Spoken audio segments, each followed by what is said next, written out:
still a lot of mysteries around a lot of things that happened in this country. In the night, up came a person who was wearing a cloak, and he had in his hands the Great Seal of the United States. Jefferson, of course, looked at it and said, "This is it."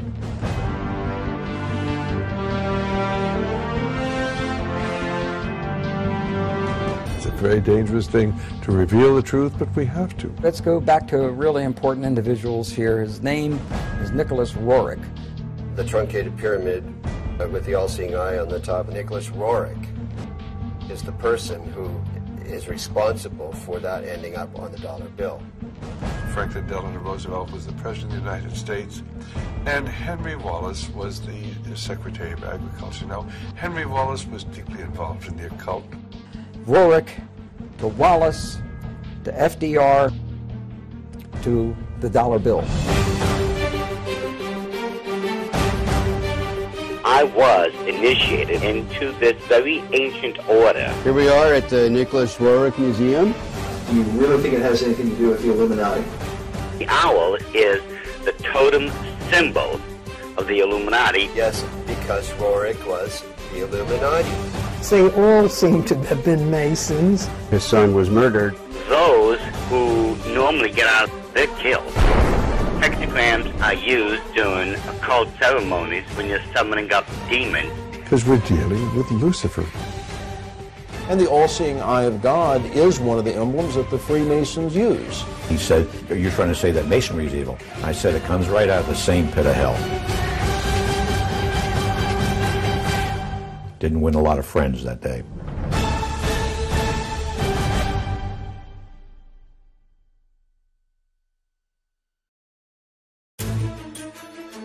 Our history of the dollar bill is a strange telling, one that involves an American president, a former vice president, a mysterious Russian mystic, and a determined Jewish researcher on the trail of an ancient artifact that is said to have been in the possession of the most powerful rulers in history and somehow directly influenced the design of the dollar bill.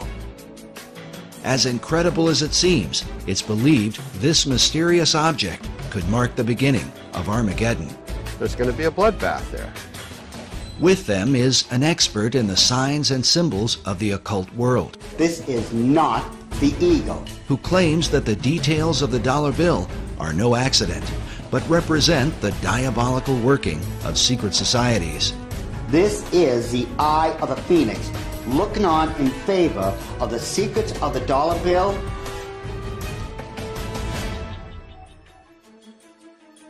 Most debates about the design of the dollar bill usually involve the founding fathers of America, but it's important to remember that they only designed the Great Seal.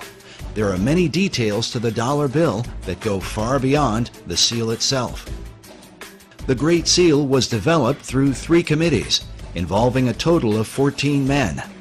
But in the end, the work was submitted in June of 1782 by essentially one man, Charles Thomson.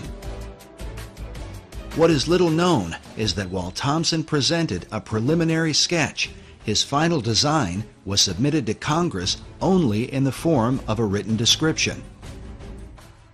Looking at the rough drawings Thomson put together with artist William Barton, it becomes clear that many of the specific details of the seal, as we know it today, were added later on.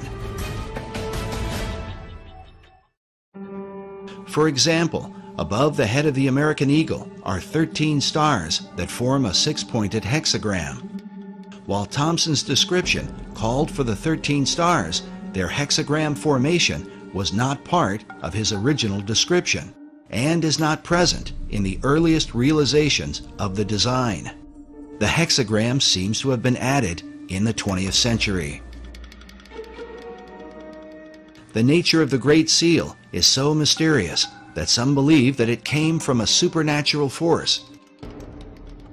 An account recorded by Dr. Robert Hieronymus in his book, Founding Fathers, Secret Societies, says that the Great Seal was given to Thomas Jefferson by a mysterious cloaked figure. I love that story.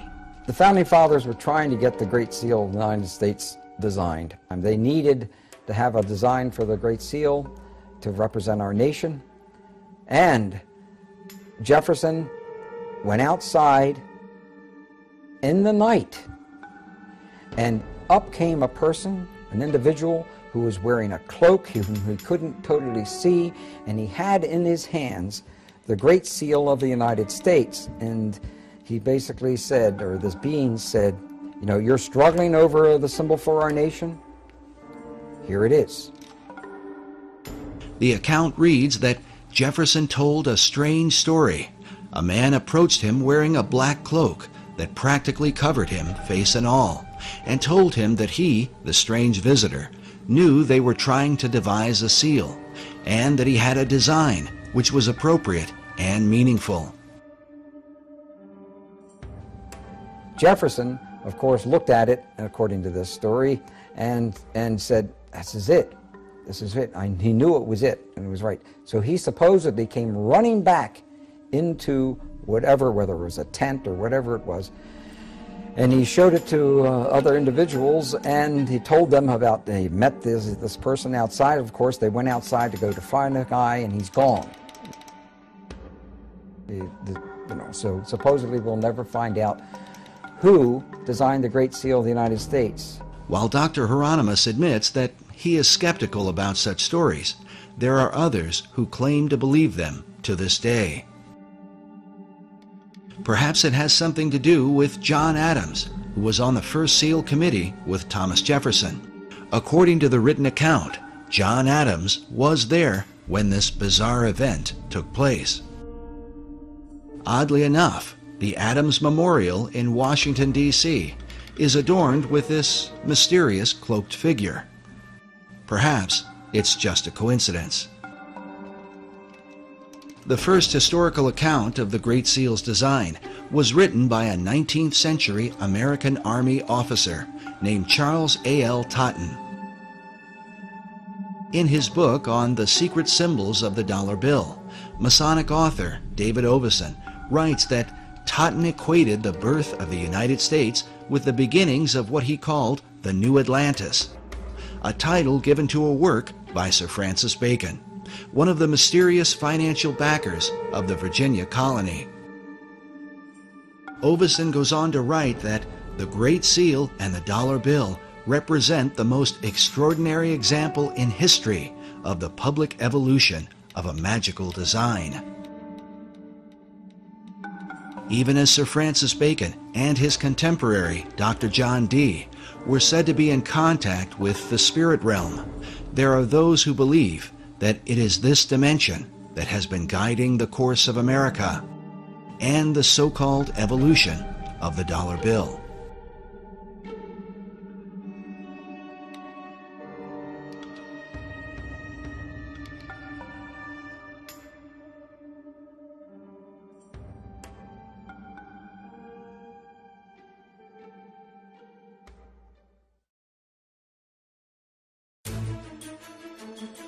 Debates have gone on for years about the secret symbolism of the Great Seal of the United States, whether or not these symbols represent secret societies, or if they are what the White House and the U.S. Congress currently tell us, symbols of divine providence, of stability, and the patriotism of America.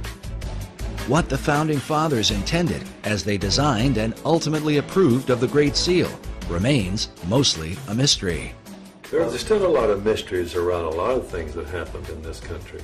It's not in our history books.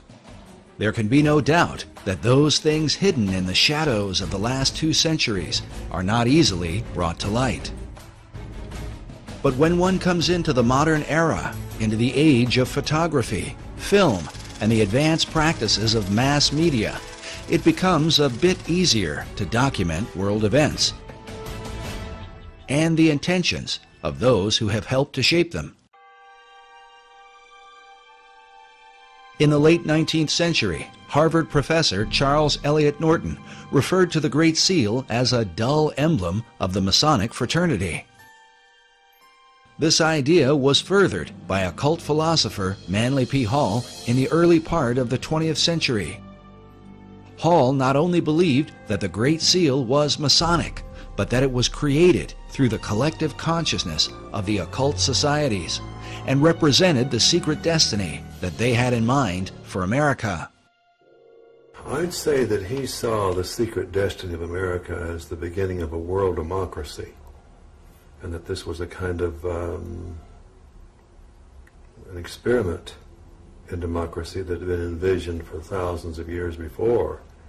So he saw this much like Francis Bacon envisioned what he called the New Atlantis. In 1926, Hall began publishing a newspaper called The All-Seeing Eye, dedicated to his occult views of philosophy. It was during Hall's era that the all-seeing eye of the Great Seal would be taken out of obscurity and placed on the back of the dollar bill by President Franklin D. Roosevelt in 1935. This might all be seen as just a coincidence, if not for the fact that FDR seemed to be familiar with Hall's teachings on the occult. Today, Hall's legacy is carried on at the Philosophical Research Society in Los Angeles, California, a society that Hall founded in 1934, just 1 year before the Great Seal found its way onto the back of the dollar bill. The current president of Hall Society is Dr. Obadiah Harris, shown here in what is called the Wisdom Library at PRS. According to their website, the library is made up of writings that deal with divination, tarot cards, Kabbalah, alchemy, astrology, metaphysics, Buddhism, theosophy, and secret societies. And wisdom literature is about relationships not only to each other, but to nature, to the universe. That's what this library is. This library is a library about the wisdom that is in nature and in relationships, and how it is that you can tap into that wisdom in any culture. It all overlaps. And Mr. Hall felt like that was really the future for the human race. Like Hall, Dr. Harris believes in the destiny of America. Even more interesting is that Dr. Harris's own writing on the subject was unofficially acknowledged by an important figure in FDR's White House. I wrote a little book one time. One of my first books I wrote was The Reawakening of the Americas. So we usually lose sight of the fact that the whole continent. And I got a little 1-cent postcard from Eleanor Roosevelt thanking me for that. I carried that around for years because I thought that was a great compliment. But even more important was the familiarity that President Franklin Roosevelt had with the arcane literature in Manly Hall's so-called Wisdom Library, a collection of occult books that Hall had gathered from all over the world. And Mr. Roosevelt himself, you know, back in 1942, after the Pearl Harbor invasion, sent some of his people here to microfiche the works in this library because he looked upon it as a national treasure. He wanted to preserve it. And I was surprised that when I first heard that, just how much he seemed to know about such a treasure of wisdom that is contained here. FDR's interest in the arcane and mystical was further reflected in the relationship he had with his Secretary of Agriculture, Henry Asgard Wallace. And so it was then in 1935 when Franklin Delano Roosevelt was the President of the United States, and Henry Wallace was the Secretary of Agriculture. Now, Henry Wallace was deeply involved in the occult. Wallace's interest in mysticism was well known in circles around Washington, D.C., but it was something that would eventually damage his career in American politics. H.L. Mencken dubbed Wallace the Swami, while it was also said of him that he was the only cabinet member who dabbled in the occult and who could cast a horoscope. In spite of all this, FDR ardently defended him. According to one account, when one of FDR's close advisors worried that many people considered Wallace a mystic, Roosevelt snapped, "He's not a mystic, he's a philosopher. He's got ideas, he thinks right, he'll help people think." But the question was, who was helping Wallace think? This question has been deemed critical because it was Henry Wallace who suggested to FDR that the Great Seal be placed on the back of the dollar bill. But why? Well, it has a lot to do. Let's go back to really important individuals here. His name is Nicolas Roerich.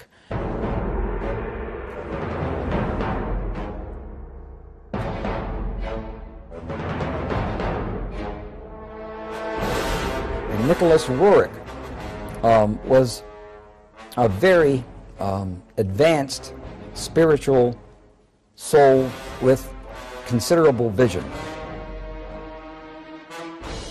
Nicolas Roerich was also a Rosicrucian. He was also a member of other secret societies. Roerich was a Russian painter and mystic who was deeply involved in theosophy and the teachings of Madame H.P. Blavatsky. He is famous for his travels into Tibet and the Far East in search of the legendary kingdom of Shambhala. But what was his relationship to FDR's Secretary of Agriculture? I believe that Nicolas Roerich was a spiritual teacher, not a supreme spiritual teacher, but was a teacher of Henry Asgard Wallace. Roerich was considered not only a teacher, but a spiritual mentor and guru to Henry Wallace. It's believed that Wallace recommended the Great Seal to FDR because of the mystical influence Roerich held over him. The dollar bill was approved with the all-seeing eye and the truncated pyramid with the all-seeing eye on the top of the because of Nicolas Roerich. In the book Tournament of Shadows, the authors document much of the activities and influence of Roerich during this period. They write that Roerich's influence was suspected in the adornment of the $1 bill, with a verso of the Great Seal showing a pyramid crowned by an all-seeing eye. The story of Wallace's role with FDR is told by the State Department in an official history called The Eagle and the Shield, a history of the Great Seal of the United States. Henry Wallace, while sitting in the State Department, found a booklet on the Great Seal of the United States. Wallace recollects that day in letters he wrote in 1951 and in 1955. He says, turning to page 53, I noted the colored reproduction of the reverse side of the seal. The Latin phrase Novus Ordo Seclorum impressed me as meaning the New Deal of the ages. In terms of the dollar, if there's a code about the New World Order, I think that they jumped a few decades from the New Deal, because the Novus Ordo Seclorum can be translated to the New Deal in English as easily and readily as to the New Order or the New World Order. Initially, Wallace envisioned the Great Seal appearing on a coin. He took the idea to President Roosevelt. So when Henry Wallace saw this booklet and saw this pyramid in the eye and the triangle, he was a Freemason. He was a member of a secret society. Immediately he said, whoa, what a symbol to have and not use. Let's use this. So it was he that went to the President, FDR, and FDR, being a Freemason, looked at those symbols and said, hey, yes, wow, this is, that's the New Order of the Ages, what's the New Deal?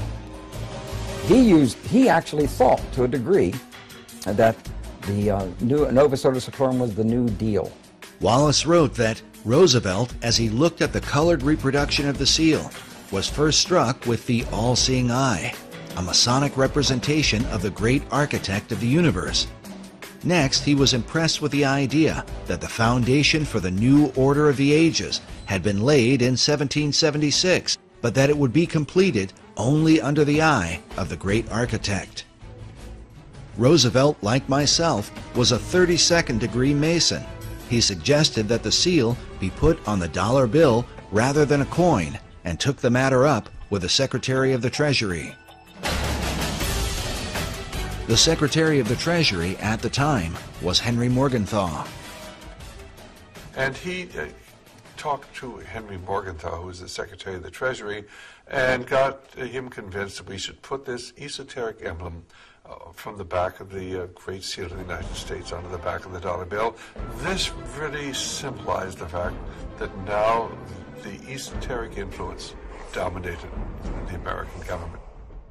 And Morgenthau, the Secretary of Treasury, wrote extensively about this point, and he said there's some strange cabal, some mystical order behind the scenes, calling shots on the artwork that appears now on our dollar bills. He had to approve it, and he later had found out that this was all Henry Wallace's. It was all based on Henry Wallace's relationship to Nicolas Roerich. Nicolas Roerich is the person who is responsible for that ending up on the dollar bill. Today, the story of Roerich's mystical influence is told by a variety of occult researchers. You know, the dollar bill thing was about the New World Order. Actually, that came from Franklin D. Roosevelt and others around him, even Nicolas Roerich. It's almost like baseball. Roerich to Wallace to FDR to the dollar bill. While many people have never heard of Roerich, he was a well-known figure during the FDR era, in the years preceding World War II. His works of art were internationally recognized, so much so that an entire building in New York was erected to house his many paintings. Roerich was nominated 3 times for the Nobel Peace Prize and was the inspiration for the Roerich Peace Pact, which was signed by Henry Wallace in the presence of President Roosevelt at the White House. In 1986, Mikhail Gorbachev called Roerich one of the cultural pillars of Russia. The Russian cosmonaut Yuri Gagarin, the first man in outer space, when asked what the Earth looked like from orbit, answered, very much like the paintings of Nicolas Roerich. He was a great oil painter, bar none. He's one of the greatest in terms of the Himalayan Altai scenes that he depicted. He did some wonderful work. He was a gifted artist. But Roerich's story is one of success and disgrace, as he eventually fell out of favor with his greatest supporters, and at one point was suspected by the Soviets, the Japanese, and the United States of being a spy. Information was coming out that Roerich may have been used as a spy when he went into these other nations in the Far East. And with that, that's what broke the link between Henry Wallace and Nicolas Roerich. To learn more about this mysterious figure and his influence on the dollar bill, we traveled to the Roerich Museum in New York, along with cipher expert and international codebreaker Buff Perry, who has long been associated with the museum and its curators. Here we are at the Nicolas Roerich Museum at 319 West 107th Street, almost at the corner of Riverside Drive. His paintings hang on the walls of 3 floors of this building, and also many of the treasured archives, letters, and other writings and memorabilia of the Roerich family are housed here. I have a deep interest in the history of Nicolas Roerich and his family and their association with a long-lost artifact that I have had a lot to do with over the years. We'll learn more about this artifact later on, as it ties together Nicolas Roerich with Henry Wallace, Manly P. Hall, and what some believe will be the future destiny of America. like many who are involved in New Age and occult ideas, Nicolas Roerich dreamed of a united one-world order.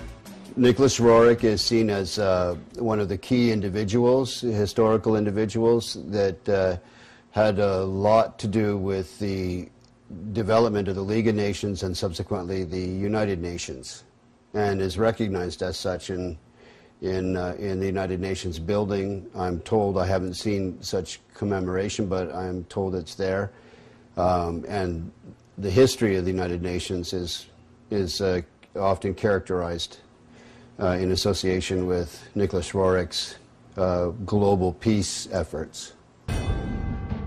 Roerich's dream was shared by his disciple, Henry Wallace, as demonstrated by the book Henry A. Wallace, His Search for a New World Order. This concept is visualized by the cracked bronze globe that sits outside the United Nations building, where a new world is literally breaking forth from the old. But somehow, Roerich's ideas on the subject would get him into trouble with Wallace when he traveled abroad on behalf of the United States government. In the book, Tournament of Shadows, we read that Roerich had been chosen by Henry Wallace to scour Central Asia for drought-resistant grasses to combat the Dust Bowl. This was the genesis of the Roerich expedition, financed and staffed by the Department of Agriculture. But during his 2-year expedition, Roerich seemed to be on a mystical journey, one that involved his quest for the legendary city of Shambhala, and literally searching for signs of the second coming of Christ. Nicolas Roerich's idea was that the second coming of Christ may happen within years, and that's why he visited India, China, etc., and Russia, and digging up and trying to locate spiritual centers and spiritual information along those lines. Authors Meyer and Bryzak write that the search for Shambhala, which he identified with the second coming of Christ and the Maitreya, or Buddha to come, obsessed Roerich. His paintings and writings thereafter conjured up his vision of a new age of peace, brotherhood, and enlightenment. But Roerich's concept of Christ, shown here in one of his paintings, was dramatically different from that of traditional Christianity. Both Roerich and Wallace were members of the Theosophical Society that was founded by Madame H.P. Blavatsky in the late 19th century. Blavatsky's view of religion can be summed up in her book, The Secret Doctrine. She makes use of the phrase, demon est deus inversus, which means the devil is God inverted. Her view was based on the ancient Gnostic belief that in the Garden of Eden, the serpent who tempted the woman was really an angel of light, and that God, who had created Adam and Eve, was really the devil. The reason is because God had forbidden man from partaking of the tree of knowledge, or gnosis. This is the origin of the term Gnostic, or Gnosticism. Blavatsky further argued that Jesus was only one Messiah among many, like Buddha, Krishna, and Muhammad, and that the fifth Buddha, also called the Maitreya, is the last Messiah who will come. She says he will appear as Maitreya Buddha, the last of the avatars, or way-showers. This belief and expectation are universal throughout the East. This is the event that is said to have consumed Nicolas Roerich, and that he would have taught to his devoted disciple, Henry Wallace. The proof of their bizarre relationship was more fully revealed in a series of letters penned by Wallace to Nicolas Roerich.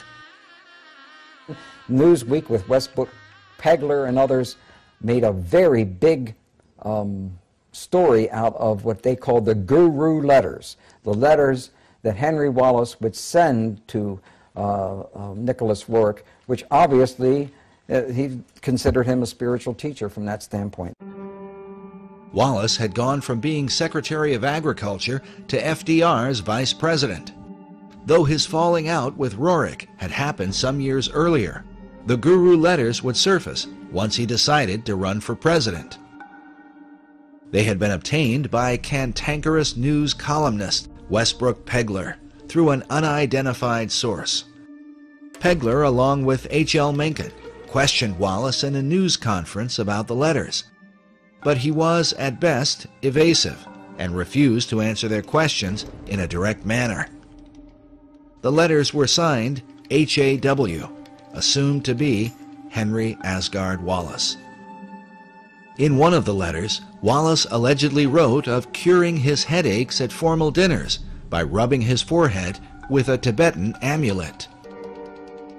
In another letter, he said to Roerich, "I have been thinking of you holding the casket, the sacred, most precious casket, and I have thought of the new country going forth, and I have thought of the admonition, await the stone, the sign of Shambhala."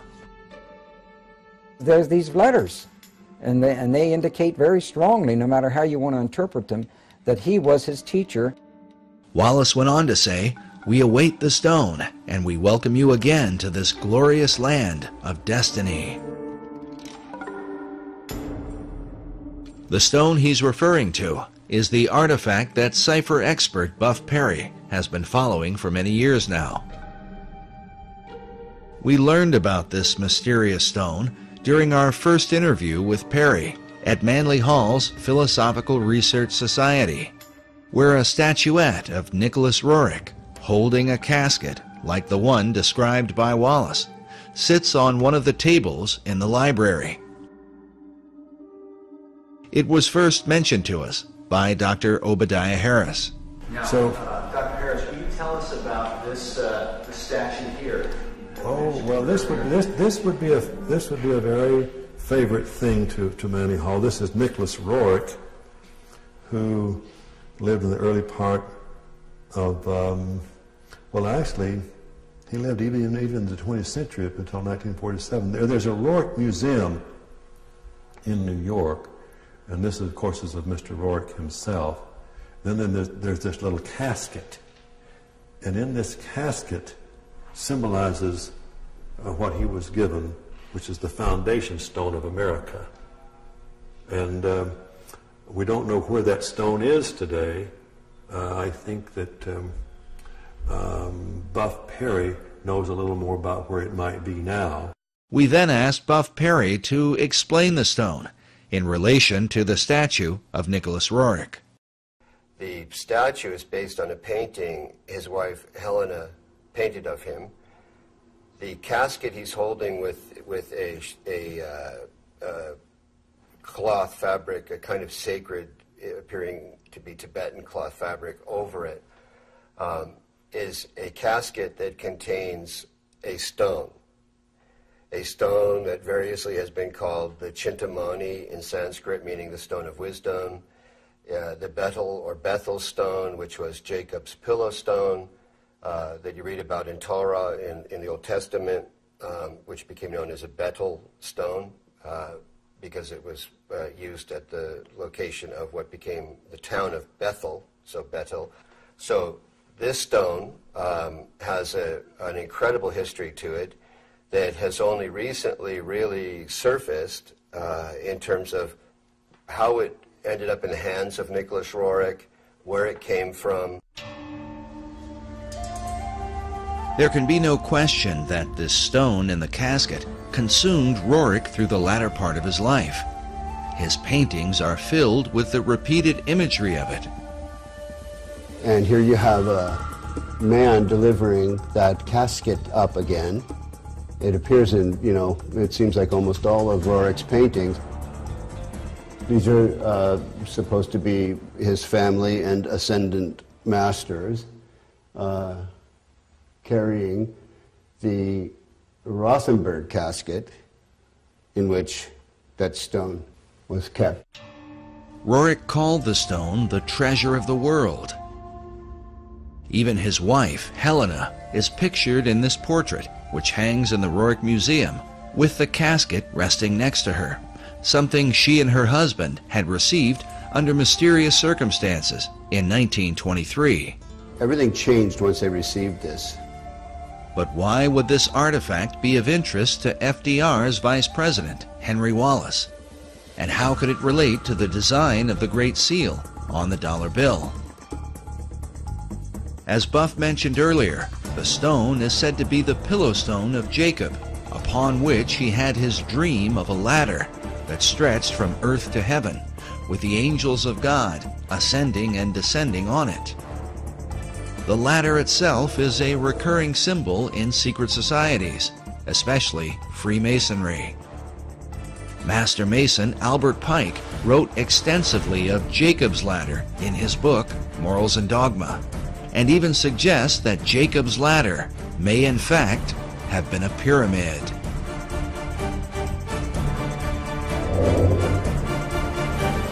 The book of Genesis tells us that when Jacob awoke from his dream, he took the stone and set it up for a pillar, and he said, "This stone, which I have set for a pillar, shall be God's house." As a result, some have come to believe that God, or the power of God, resides in the stone itself. From there, the legends vary, but one account says that the prophet Jeremiah took the stone and carried it into Scotland, where eventually the Scottish kings were crowned upon it. In late March 1306, Robert the Bruce was enthroned as King of Scots at Scone in Perthshire.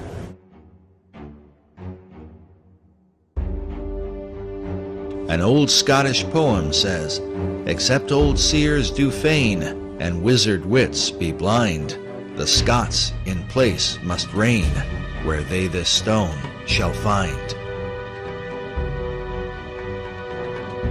Eventually, the stone was kept at Scone Palace and was hence called the Stone of Scone.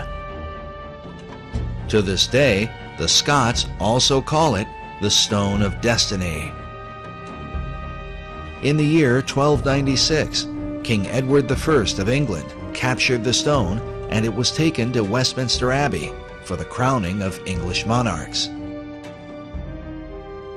In this picture, you can see the stone itself in the compartment beneath the coronation chair, a chair that was specifically built to house the Stone of Destiny. The last monarch to be crowned upon it was Queen Elizabeth II in 1953.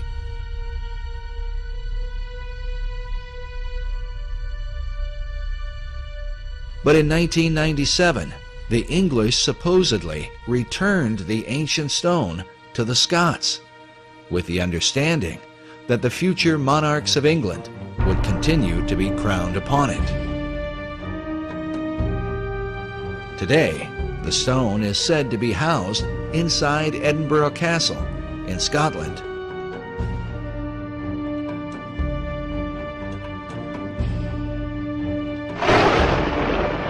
There is even a self-guided tour where visitors can view the Stone of Destiny along with the honors of Scotland, the crown jewels of Scottish royalty.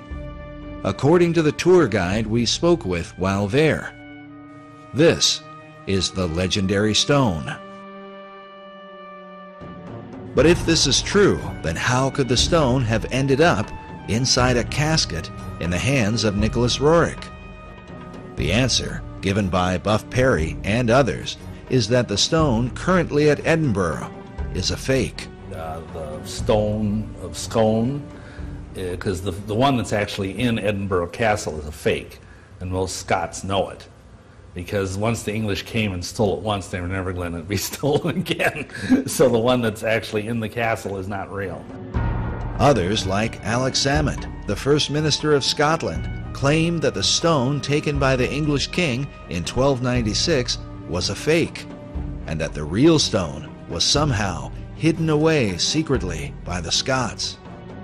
Exactly where the real Stone of Destiny is today, and how it may have changed hands over the centuries, continues to be a matter of debate.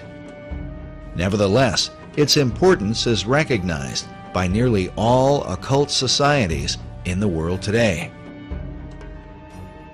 It is the foundation stone of all history. It's also called the Philosopher's Stone. It has the lapis exilis in the Graal literature cycles that came out of Chrétien de Troyes and Wolfram von Eschenbach. Wolfram von Eschenbach writes in Parsifal that the stone is called the Graal.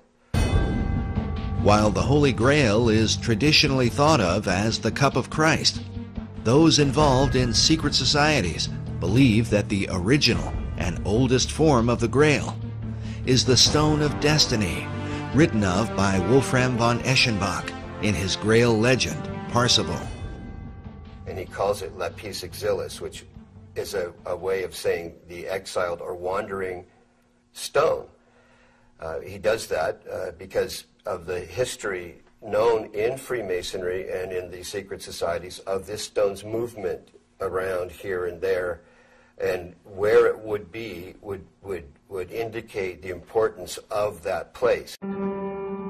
The stone, mentioned in Eschenbach's Grail legend, is a green stone that some believe is similar to a type of meteorite known as moldavite. This description is said to have been confirmed by Nicolas Roerich while he claimed to have the stone in his possession. The secret societies believe that this stone, that supposedly fell from heaven, empowers that person or place of its location. And it has to do with the secret history of America and why that stone arrived here, who brought it. As we showed earlier, Dr. Obadiah Harris referred to it as the foundation stone of America. What is the significance of the foundation stone of America? Well, the foundation stone is really about what America is about, and also what England seems to be about. And so it's really, it implies the great mysteries that was contained in the great mystery schools and of those who had this vision. Was it this mystery school vision that guided FDR and his fellow Mason, Henry Wallace, as they set the all-seeing eye of the great architect on the back of the dollar bill? When one considers the repeated use of the word destiny by Manly Hall, who wrote of the secret destiny of America, along with FDR, who had knowledge of Hall's library and who said that Americans had a rendezvous with destiny, and then Henry Wallace, who referred to America itself as the land of destiny, it only makes sense that such men would have taken an interest in the stone of destiny. That Henry Wallace had an interest in seeking the Holy Grail is proven by the letters he wrote to Nicolas Roerich. As a Freemason, he would have seen an occult connection with America, since the stone of destiny is said to have come from heaven to earth, from the dog star Sirius. Known as the brightest star in the heavens, Sirius is an important key to understanding the stone and what the secret societies intend for the destiny of America. When the United States was founded, the architecture of Washington, D.C. was designed in alignment with the rising of Sirius in the east. July 4th, Independence Day, is the day when the sun is in conjunction with this star, said to be 23 times more powerful than the sun itself. Also consider that Sirius is the blazing star or pentagram used in Masonic lodges.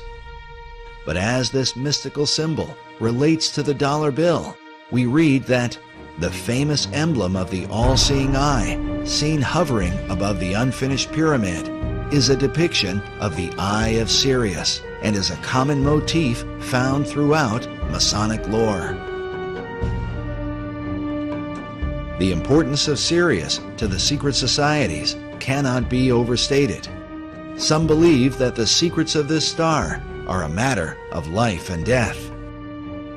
In our last documentary, Riddles in Stone, Dr. Robert Hieronymus explained the importance of the dog star Sirius. This happened during a casual discussion, and some of what he said took us by surprise. Listen now to his uncut explanation to understand how critical the secrecy of this symbol is to Freemasonry and all the secret societies. And as you listen, remember, it is Sirius that rises in the east behind the sun, which stands as a picture of the twofold nature of every symbol in the occult. Interesting thing about all of Freemasonry is that symbolism is ultimately very important. They don't put a lodge in the east because it's a nice place and it looks good. They put it in the east. The masters have put it in the east because it's the rising sun. It's the rising sun. You're catching the energies of the light, right. and to them, they didn't believe that the sun was God. All right. Like we're told, the ancient Egyptians, we're told all the time that they thought the sun was God. Well, to simplify it, do I have time to tell them this part? Yeah. Oh, yeah. Okay. All right. As with all secret societies, you have levels, and if you're on the lower levels, you don't even know they're upper levels. They don't even tell you. You bump into it by accident, or someone comes along. Now, in Scottish Rite, that's something different, you know, because they know that there's a... But before then, and basically secret societies, such as, let's go to ancient Egypt. To the ancient Egyptians, the priest would tell the serfs, the guys that tilled the land, they would say, the sun is God, okay? And so they accepted that very low-level interpretation, all physical. That's not what the priests believed. What the priests believed, there was a second level. The priests believed that, no, the physical sun is not the supreme being. It's the spirit which flows through the physical sun that is the supreme deity. However, there was another level, and the priests didn't even know it. It's those that were involved and elevated to if I would have told you this 15 years ago, I might have gotten shot. But this is now, I'm so glad now that this is easy to talk about. The third level, which is a higher level of understanding, said, nope, it's not, that's not the sun. The sun is not the supreme deity. Nope, yes, spiritual energies come through the sun. That's not what we're talking about. What we're talking about is the star Sirius. The dog star. The dog star, because the dog star was everything to the ancient Egyptians, with the rising of the Nile and the feeding of the people, and so. Augustine says that Washington D.C. was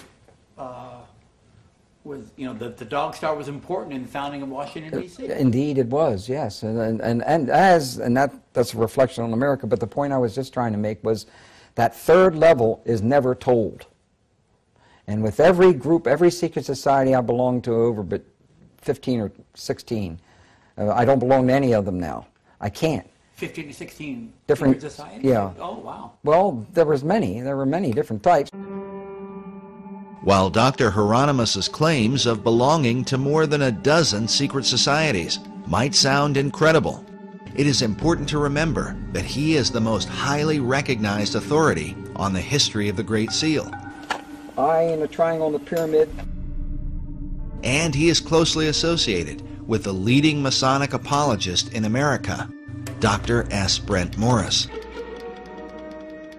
Now, you know, Bob Hieronymus, Dr. Bob, is the expert on the Great Seal. Because of this, we believe the insights of Dr. Hieronymus, not only into the Great Seal, but also on the importance of the dog star Sirius to secret societies, becomes that much more significant. Listen again to what he says about Sirius when we make mention of the book on the secret design of Washington, D.C. by Masonic author David Oveson. And so Oveson says that Washington, D.C. was you know, the dog star was important in the founding of Washington, D.C. Indeed, it was, yes, and that's a reflection on America. That's a reflection on America. How is Sirius a reflection on America, according to the secret societies?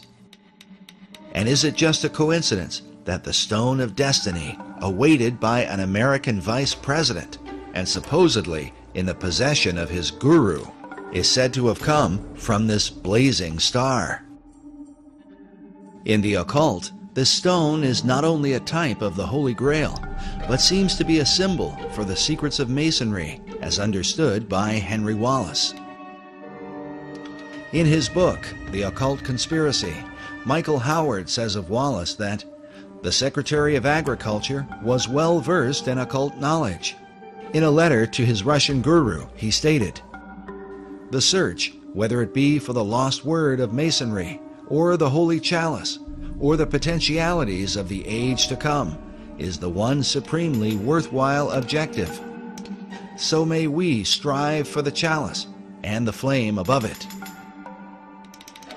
Howard says the chalice he refers to is the Holy Grail, regarded by the Rosicrucians as a feminine symbol for perfection, and the age to come is the dawning of the Aquarian Age. The concept of the flaming chalice is another repeated theme in the paintings of Nicolas Roerich. And you can see this entity holding the chalice, and there's a flame coming up from the middle of the cup part of the chalice. This is a painting of Prophet Muhammad, and interestingly, he's viewing a specter of a person of some sort or other who's bearing in the heart area the chalice that's burning the flame. That's consistent with Zoroastrian motifs as well as Agni Yoga. But when I was in Isfahan, for example, and in Tehran, I visited the Zoroastrian temples, and those chalices that bear the flames are as big as I am. And I'm sure that Nicolas Roerich had the occasion to see those chalices in the Zoroastrian temples in his journeys through the East and the Near East. But this is definitely Muhammad. He's named it Muhammad the Prophet. But for some interesting reason, Muhammad is viewing some kind of spiritual entity with that fire-bearing chalice in the heart zone. While Roerich's paintings are today kept in a modest museum in Manhattan, they were once kept in a towering building on the Upper West Side. In the 1920s, Roerich was supported by a wealthy benefactor and Freemason named Louis Horch. Like Wallace, Horch considered Roerich to be his guru and financed the construction of a massive building to honor him. It was called the Master Building. During this era, Roerich designed what he called a peace banner that went along with the Roerich Peace Pact that had been signed by Henry Wallace. The symbol was simply 3 circles in a triangle formation. This symbol can be seen even today, engraved on the black cornerstone of the Master Building. Buff Perry and others believe that certain arcane contents, including the Stone of Destiny, were placed inside this cornerstone when it was laid. This is the seal over the cornerstone of the Master Building that is at the corner of 103rd and Riverside Drive. And here you see 1929 and the 3 circles with an M and then an R beneath it. And I believe that means Master Roerich, meaning master building in effect. He was like an edifice to people at that time. So the idea of the master building was the idea that Roerich himself was the master, is that absolutely, correct? Absolutely. The whole building was built for him, for his use, in his honor and in his name. And it was to be used as a place where there would be art galleries, art studios. Great writers of the past lived there. Joseph Campbell was there? Joseph Campbell lived there for a period of time. Joseph Campbell was a highly regarded esoteric who wrote about the power of myth. His works are still celebrated by the Theosophical Society to this day. Another 20th century luminary who frequented the Master Building was Manly P. Hall. Hall was clearly interested in Roerich, and in his books wrote about the symbolism of the stone that is called the Graal. And we don't know where that stone is today. I think that Buff Perry knows a little more about where it might be now, but some believe it's in the foundation stone of the Roerich Building, the Roerich Museum, there in New York. Mr. Hall used to go to the Roerich Museum in his early days, just after he had written the big book called The Secret Teachings of All Ages, because there in the penthouse of the Roerich Building met the very elite, the esoteric elite, you might say, who were really into not only the mysteries of the great world religions, but also the mysteries that many people don't know that was part of the motivation in the founding of our own country. While the Master Building today is used mainly for apartment living, the penthouse, located in the upper levels, is still there. Is it possible that Henry Wallace could have been one of those esoteric elite who met there with men like Manly Hall? There is at least one record of his meeting with Nicolas Roerich at the Master Building. American Heritage reports that Wallace visited the museum and was thrilled beyond measure to receive a brief audience with Roerich.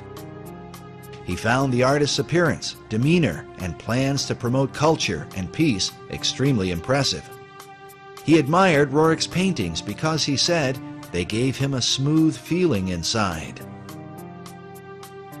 The article goes on to say that Wallace avidly read the painter's writings and frequently communicated with the officials of the Roerich Museum. Whether FDR himself ever attended the penthouse meetings is unknown, but it is reported that the president's mother was an admirer of Roerich, and Roosevelt himself had once met and been favorably impressed by the artist. It is also worth noting that in 1932, First Lady-elect Eleanor Roosevelt gave a lecture at the Roerich Museum Lecture Hall. American Heritage writes, the State Department grew very nervous about Roerich, but he had influence in the Oval Office. With such connections, is it possible that inside the mysterious penthouse at the upper level of the Master Building, the so-called esoteric elite decided on the design for America's dollar bill? Remember that the Master Building was finished in 1929. The Great Seal was not placed on America's currency until 6 years later, in 1935. All of the players in this drama were involved in Masonry, including the Secretary of Treasury, Henry Morgenthau.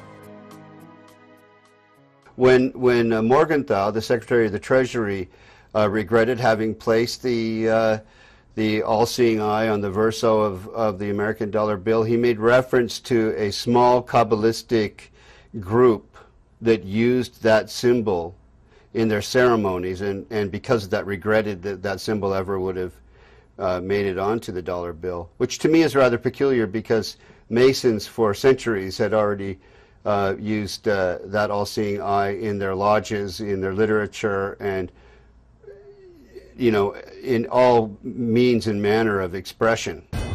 Perry's suggestion is that while Morgenthau, as a Mason, might not object to a Masonic symbol, he was concerned about the influence of what appeared to be a personality cult surrounding Nicolas Roerich. He was a little embarrassed that perhaps all of the information got out that Nicolas Roerich, the guru, would have been instrumental in seeing to it that that symbol ended up on the dollar bill. We took a trip to the Master Building and met with the building's historiographer, Mildred Spicer. She lives inside one of the apartments with a view through the right-angled windows that are famous for being the first of their kind. Whether or not they were intended to represent the Pythagorean right triangle, a favorite symbol among Masons, is for the viewer to decide. Roerich's idea was to have that Mason symbol put on the dollar bill, so every resident in the U.S. is connected to Roerich through the dollar bill.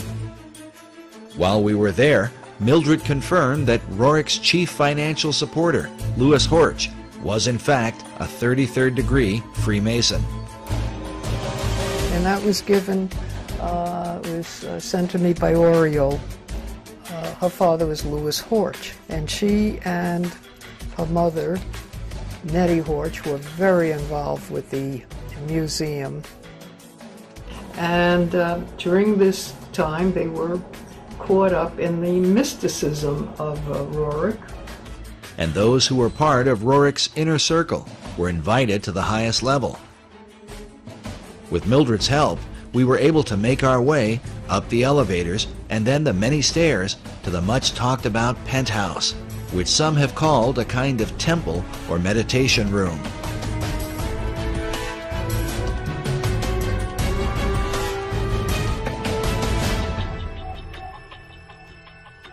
There, is that where they had their meditation? No, the meditation was right back of you. We had that apartment, and it was... Behind this green door may well have been the place where Nicolas Roerich met with men like Manly Hall, Henry Wallace, and countless others to discuss America's secret destiny and quite probably the occult design of the Great Seal. The penthouse is currently used as an apartment, and we were unable to see inside of it. But we followed Buff Perry onto the roof to get a look at the architecture from the exterior.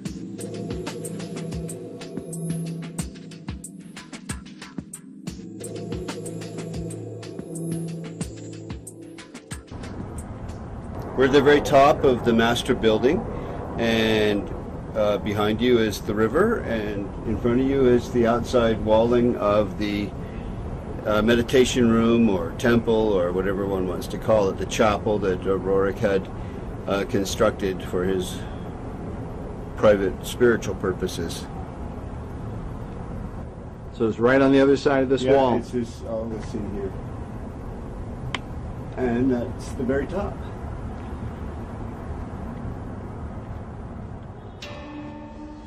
The staggered layers at the top of the penthouse seem to bear some resemblance to one of Roerich's paintings titled Arhat. In Buddhism, Arhat is the highest level of enlightenment, said to be the ultimate goal of nirvana. In Roerich's painting, notice the image of the Buddhist figure sitting inside the staggered stones, perhaps a symbol for the enlightened esoteric elite in the meditation room.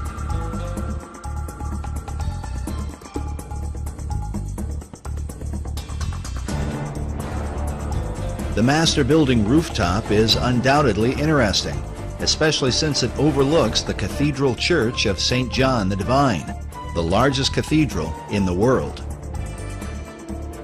where many of the occult concepts of America all seem to come together. What's interesting is that much of the cathedral was being built during FDR's administration. On the outside, there is a cross before what is called the Rose Window, an obvious symbol of Rosicrucianism. Inside the cathedral, we find praying saints alongside lurking demons. An image of what looks like a Zoroastrian Maitreya hangs upon a cross at the altar. Meanwhile, an upside-down cross is seen in one of the alcoves, serving as a monument to September 11th. Elsewhere, a phoenix bird is carved beneath the pulpit. A carving of George Washington is found next to that of William Shakespeare. And on the floor is the seal of St. Albans. St. Albans was one of the names given to Sir Francis Bacon. And in the midst of it, we find obvious imagery pertaining to the Holy Grail. Some more obvious than others, like this seal on the floor of the cathedral. But notice that there are two cups beneath the cross. Could this be suggestive of the two grail concept put forth by Wolfram von Eschenbach and others, who believe that the grail is both the cup of Christ and the stone of destiny? It is worth noting that grail legends were of great importance during the time of FDR and the whole World War II generation. Not only in America, but in Europe, Richard Wagner based his famous opera, Parsifal, on the writings of Wolfram von Eschenbach. This opera would become a central focus for Adolf Hitler, and as a result, there are some who have argued that Hitler's whole life was dedicated to the Holy Grail. Occult historian Tracy Twyman writes of what Hitler and other occultists believed about the Grail, that it dates long before the time of Christ, all the way back to ancient Atlantis.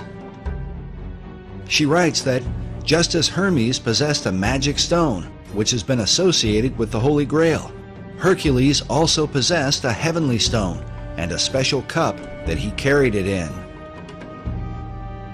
According to Plato's dialogue, the Pillars of Hercules were the gateway to Atlantis. This may be why Sir Francis Bacon used these same pillars as a symbol for achieving greater knowledge. Oddly enough, about the same time the Masons were finishing the work on the master building, Nicolas Roerich finished this painting titled The Last of Atlantis.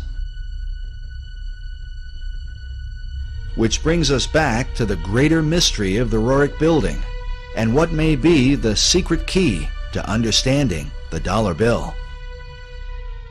But first, how did the Stone of Destiny come into the possession of Nicolas Roerich?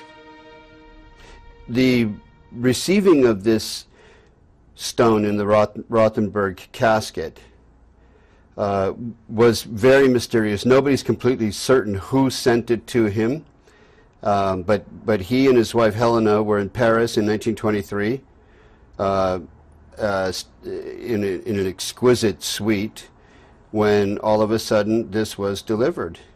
And it was delivered in this box, and the box says 5 Place Vendôme, and that's 5 Vendôme Place, which was where they were staying, and it was sent from Bankers Trust, from MM, and it's addressed to Madame and Monsieur N. Roerich. And after many years, this is what has come of the Rothenburg casket that was in this pine wood box.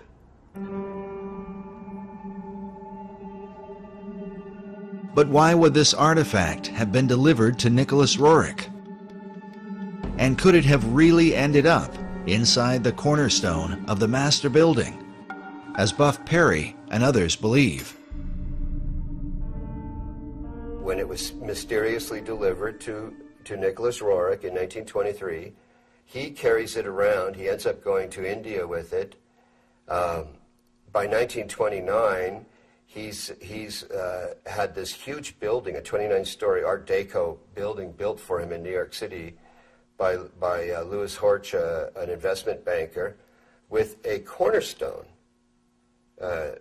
prepared to have this sacred casket bearing the stone and other artifacts sent from India, because he's now taking it in 1923 from Paris to India, and placed in the cornerstone for posterity. All of this might seem a bit too incredible, except for the fact that the laying of the cornerstone for the master building was a major event in 1929, attended by foreign dignitaries from around the world. From Spain, France, Poland, Australia, Romania, and a host of other countries. Why would they all turn out for this event? This 1929 event is very important. Albert Einstein sent a tribute, which I have a copy of, to the construction of the building, to the meaning of Nicolas Roerich, who he was, what he was doing for humanity, and why the laying of this cornerstone was so important. Rabindranath Tagore, many luminaries and notables, government officials and the like, including Henry Wallace, who became FDR's vice president, first Secretary of Agriculture and then vice president in the next decade. And that becomes very intriguing, what all the connectedness is in terms of FDR, Freemasonry, and the stone.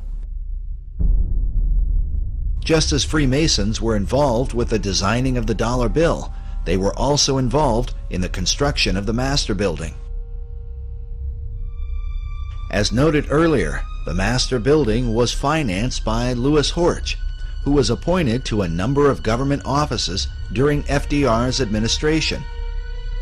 In fact, he was placed in charge of the Department of Commerce by his fellow Freemason and Roerich disciple, Henry Wallace.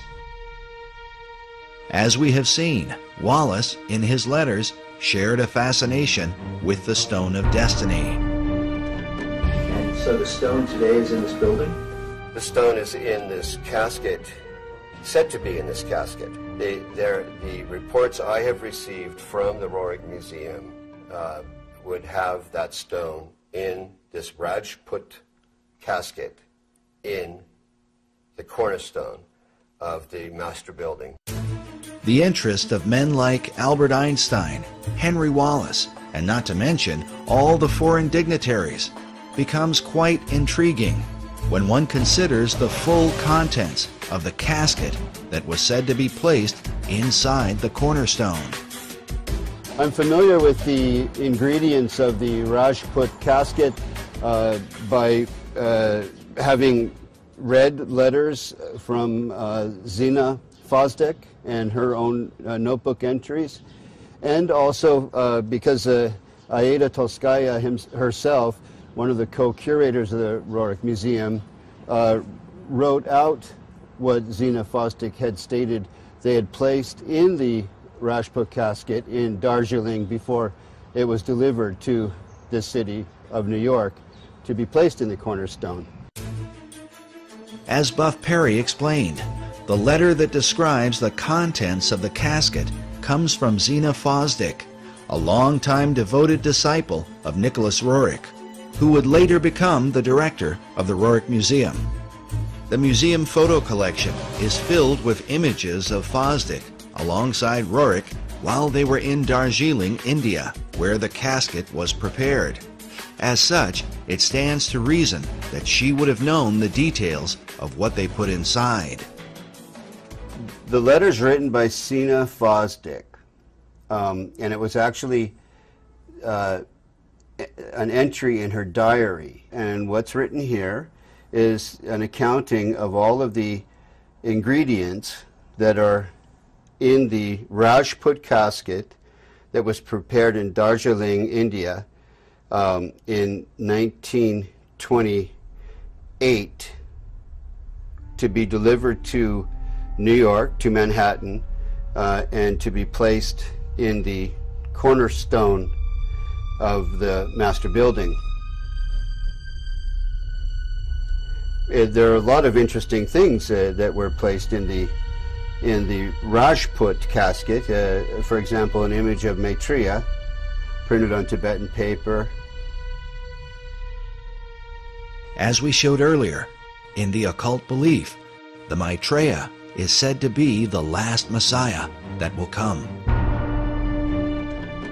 The Maitreya is seen as the final deliverer and incarnation in the Buddhist tradition. Again, he's also Kalki in the Hindu tradition, the 10th incarnation of Vishnu. Vishnu is the great god of Hinduism. So they're not mixing up Jesus with Maitreya, but they are seeing Maitreya as a messianic figure, a world Messiah, who would answer all of the expectations of all the world religions at one time.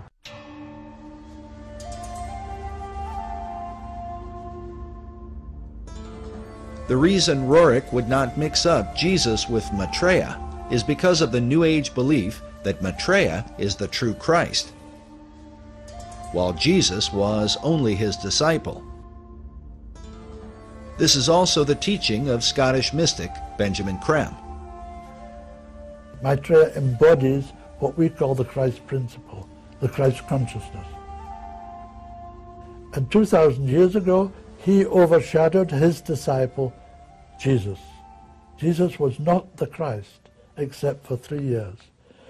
Over these 3 years, from the baptism to the crucifixion, Jesus was overshadowed by Maitreya. And when he spoke, sometimes it was Maitreya speaking, sometimes it was Jesus. We featured Creme in our last documentary, Riddles in Stone. He is the founder of Share International and has been declaring for more than 30 years that Maitreya would be arriving soon. Maitreya is standing by, ready to come into the world at any moment. When we spoke with Creme in 2006, he had just come from speaking to the United Nations. While I was in New York, I gave a talk at the United Nations, and there was a large group of New York theosophists. A certain number from outside the United Nations were allowed to come to the talk, and they were very responsive, very responsive. These theosophists are modern members of the Theosophical Society, of which both Nicolas Roerich and Henry Wallace were members. Other famous members included Thomas Edison and Mahatma Gandhi, as well as Gandhi's close friend Jawaharlal Nehru, the first Prime Minister of India. Also pictured here, beside Nicolas Roerich. But in addition to the image of Maitreya, what were the rest of the contents buried inside the cornerstone of the master building? A portrait of M.M. This, I believe, is Master Moriah. Master Moriah was one of the names given to a spirit that is said to have inspired Madame H.P. Blavatsky. Roerich's wife, Helena, claimed that the same spirit was in contact with her and inspired her writings. It's Master Moriah, who is actually Helena Roerich, channeling this entity, if I can put it that way. One of her books was titled On Eastern Crossroads, in which she wrote extensively about the stone in her husband's possession, calling it the Serpent Stone, and saying, "The stone cometh," and "It is a most grievous error to deny the stone." In fact, the quote from one of Henry Wallace's guru letters about the new country that goes forth and the admonition to await the stone comes directly from this book. Nicolas Roerich tended more to write about, sort of physical reality and the adventures in the Himalayan mountains, in the Altai region toward the Himalayan mountains, where his wife, Helena, wrote about the channeling and the esoterica, the theosophical kind of side of things. While Roerich's writings may have dealt with reality, his paintings were anything but. Dedicated to universal archetypes, and with them, the promise of a sacred treasure. That brings us to the third, and perhaps most important item, placed inside the cornerstone of the master building.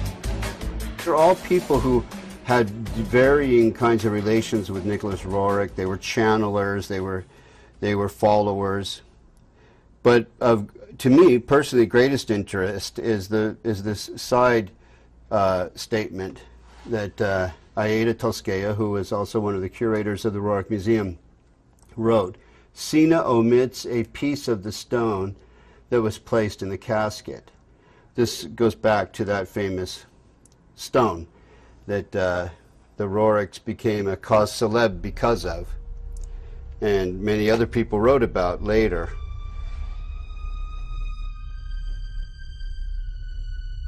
Everything changed once they received this. The 1924 marked a whole new direction for them all, and this came about, I think, this is 1924. You'll see the casket here is the same casket there.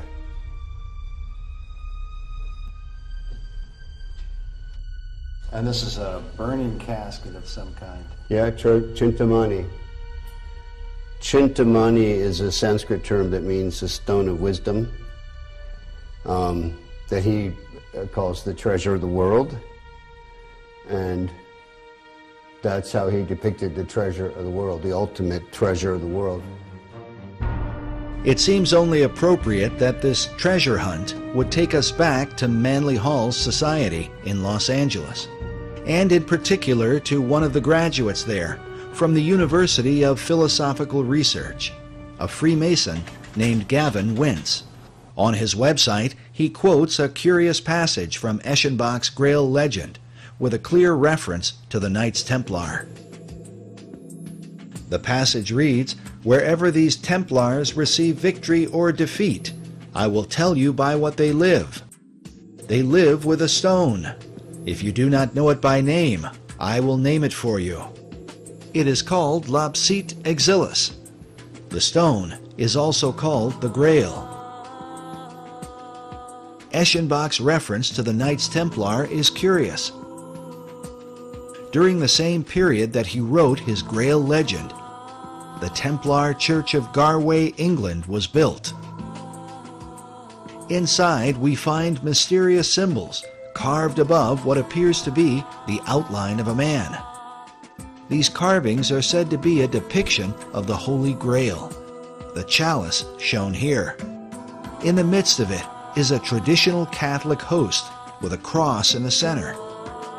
But inside the chalice, just beneath the host, is what appears to be a truncated pyramid. Which brings us back to Gavin Wentz, who produced an award-winning documentary which he titled Lapis Exilis, based on a variant spelling of the Grail name given by von Eschenbach. This slight alteration to the original name had been recorded in the diary of Nicolas Roerich. And it seems to be a contraction of several words in the Eschenbach example, but clearly in Roerich's example, lapis exilis means the exiled stone, or the wandering stone, or the stone that comes in from somewhere else. The word lapis is simply Latin for the stone. But how was this stone envisioned by Roerich and his disciple Henry Wallace? Roerich described the stone as a type of moldavite, the meteoric stone of green or emerald color. This would seem to fit with the description given by von Eschenbach in the 12th century. On his website, dedicated to the stone's history, Freemason Gavin Wentz came to this conclusion about just what Nicolas Roerich envisioned as lapis exilis, the stone they call the Grail.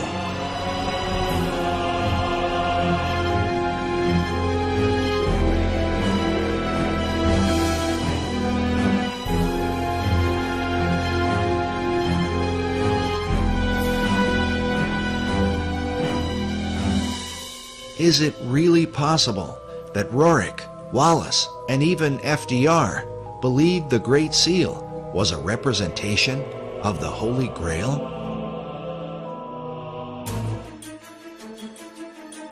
And if so, then, as the treasure of the world, would this explain why the US dollar has been used from the time of FDR onward to send financial aid to nearly all the countries of the earth, for the establishment of a global society? During his 2008 presidential campaign, Barack Obama was criticized for wanting to spread the wealth. But in reality, the redistribution of wealth, a socialist tenet, is a practice that the United States has engaged in at a global level for more than half a century, beginning in the aftermath of World War II. We want peace and prosperity for the world as a whole. The United States now is conducting a new kind of foreign aid program. Aid not for destroyed industrial nations, but for developing countries with limited knowledge of modern technology. Many are just emerging from colonial status. American aid seeks to lay the foundations for industrial and agricultural growth. It is motivated by the humanitarian ideals of the American people and cold. But now that the economy of the American people has taken a turn, and it seems that the dollar is declining fast, how could this fit in to the plan of the secret societies? Consider that when the shock waves of the American stock market shook the world, France and China called for a global currency and a new world order. Which brings us to the other half of the dollar bill's design, the American eagle, that some believe represents the mythical phoenix, a bird that is said to destroy itself by fire. But according to Wolfram von Eschenbach, the power of the phoenix lies in the stone of destiny. In Parsifal, he writes, "By virtue of this stone, the phoenix is burned to ashes, in which she is reborn. Thus does the phoenix molt her feathers, after which she shines dazzling and bright, and as lovely as before."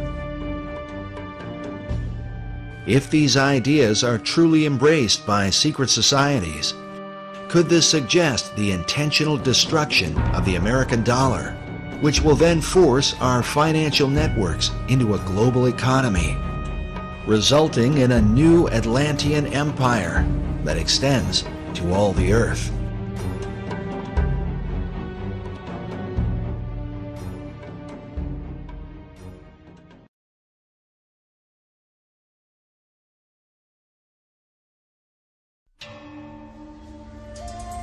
As Buff Perry mentioned earlier, the stone is also called the Chintamani stone.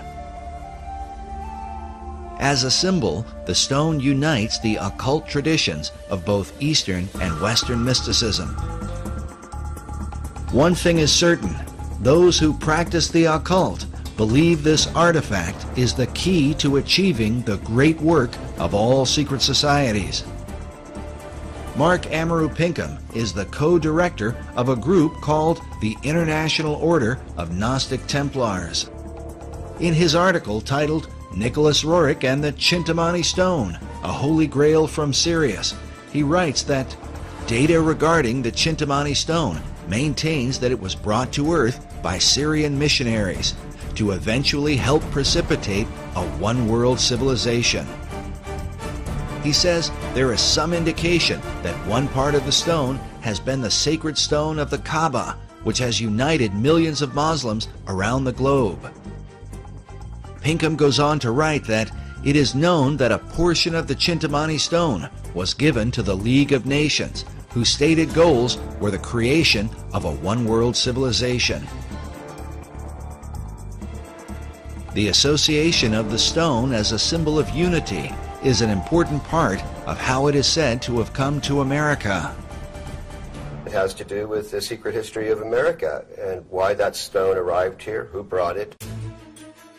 Oddly enough, this mysterious artifact may provide the missing link to understanding how America has gone from being a Christian nation to a country beset with pagan statues, pagan monuments, and occult icons. For years, Buff Perry was financed by a leading member of the Philosophical Research Society to hunt down this stone of destiny. I learned about this stone going into Roerich's hands through the director of the Rosicrucian Order, the curator of the Rosicrucian Museum in San Jose, California. The whole concept of the stone as the Holy Grail represents the so-called perfecting of mankind. This is the theme of Rosicrucianism and Freemasonry. As Manly Hall writes, to the mystic, the stone is divine power, an ancient symbol of the perfected and regenerated man, whose divine nature shines forth. After years of research, Buff Perry now believes the stone was brought to America by secret societies from Scotland in the years preceding the American Revolution. For them, the stone was to empower the foundation of a new republic. Why is it called the foundation stone for America? The foundation stone for America because it was brought here by the Jacobites who had been arrested at Preston in 1715 in their attempt to overthrow the kings. The kings in question are the line of English kings who succeeded King James II, who was deposed from his throne in 1688 and succeeded by William of Orange. But the supporters of James rebelled against the deposing of their favored monarch. They were called Jacobites, a name derived from Jacobus, the Latin version of James. In short, the Jacobites were mostly Scottish Highlanders who were determined to restore James and the House of Stuart to the English throne.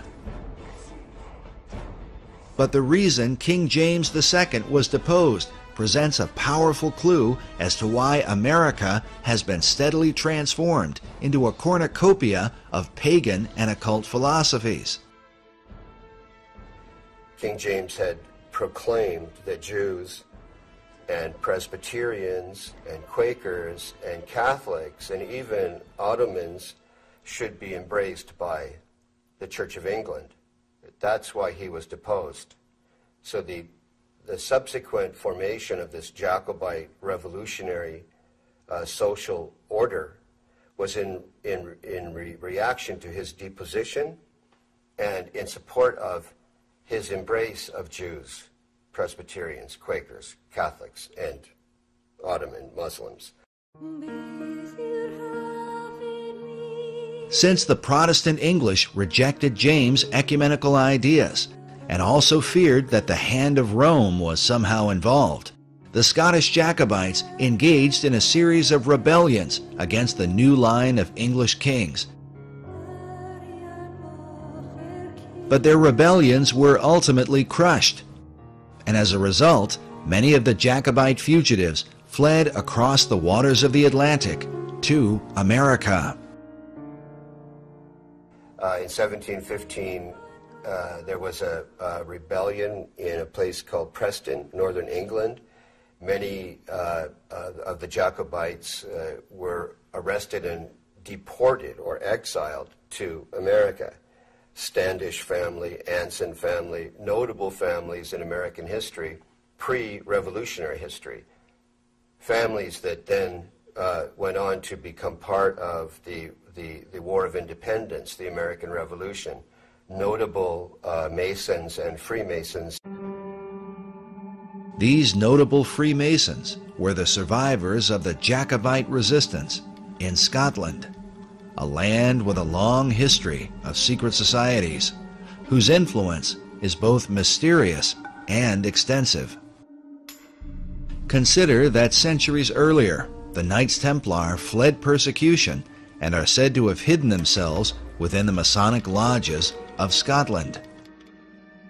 In the 19th century, Albert Pike would develop the ancient and accepted Scottish Rite of Freemasonry, which would become the most powerful arm of Masonry in America. Meanwhile, President Woodrow Wilson once said that every line of strength in American history is a line colored with Scottish blood. Perhaps the best example of the Jacobite influence in early America is found in Hugh Mercer, often called an unsung hero of the American Revolution. Mercer was a Jacobite doctor who supported the cause against England until their final defeat at the Battle of Culloden in 1746. He was then forced to flee to America, leaving his homeland behind. He served as brigadier general in the Continental Army and was a close personal advisor to George Washington. It's even believed that it was Hugh Mercer who suggested that General Washington make his famous crossing of the Delaware River on Christmas of 1776.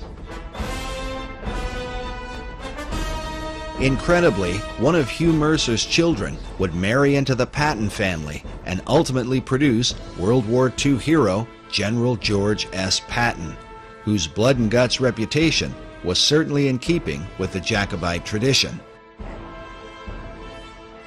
But in the years prior to the American Revolution, Hugh Mercer became a member of the Masonic Lodge in Fredericksburg, Virginia, the early members of which are said to be a who's who of Revolutionary War heroes.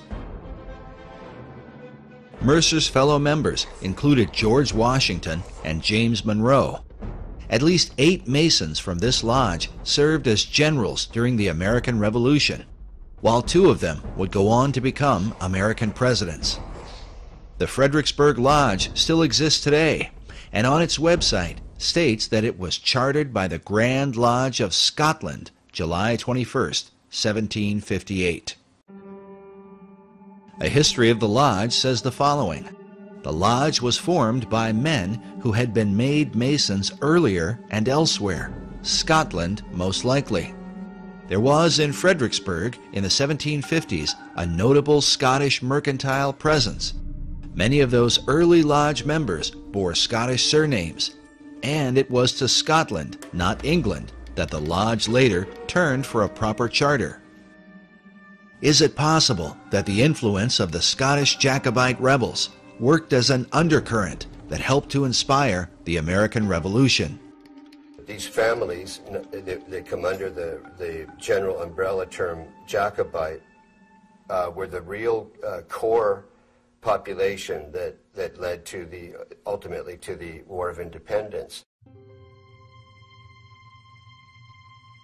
Consider that the 3 Jacobite uprisings are referred to as rebellions. During the Revolutionary era, the motto, "Rebellion to tyrants is obedience to God," was adopted, a motto that Benjamin Franklin wanted to include on the design of the Great Seal. But rebellion against authority was not exactly the tradition of the Puritan Pilgrims who began the country. Their focus was on the biblical teaching of Jesus and the apostles. When Harvard University was founded in 1636, its motto was "Truth for Christ and the Church." Harvard's statement of purpose went on to say that the main end of life and studies is to know God and Jesus Christ, which is eternal life. But by the Revolutionary era, references to God were more ambiguous, often referring to the guidance of divine providence.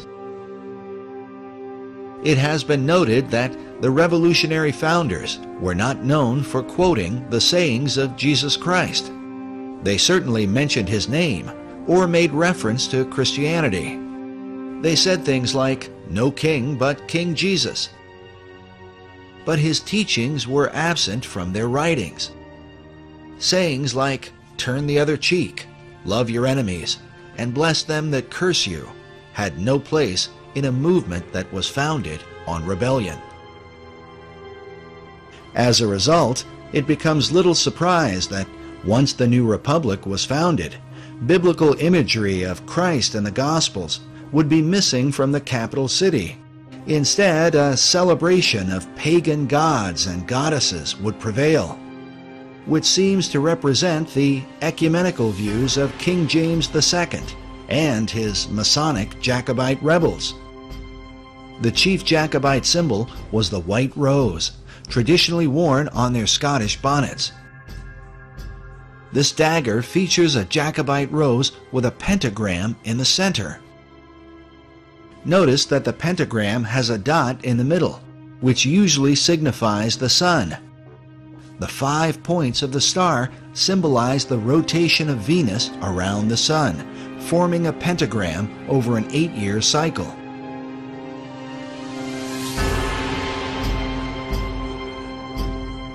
This symbol was well known to the secret societies of Europe and is found carved throughout Washington, D.C. In light of these things, the question Americans today should ask is, if the idea of rebellion was in obedience to God, what God did they mean?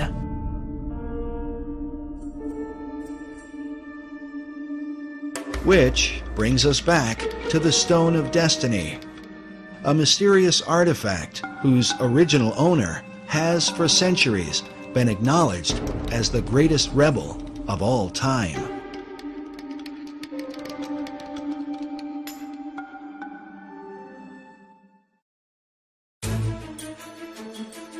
The belief is that the real stone was not captured by the English in 1296, but was somehow hidden away by the Scots.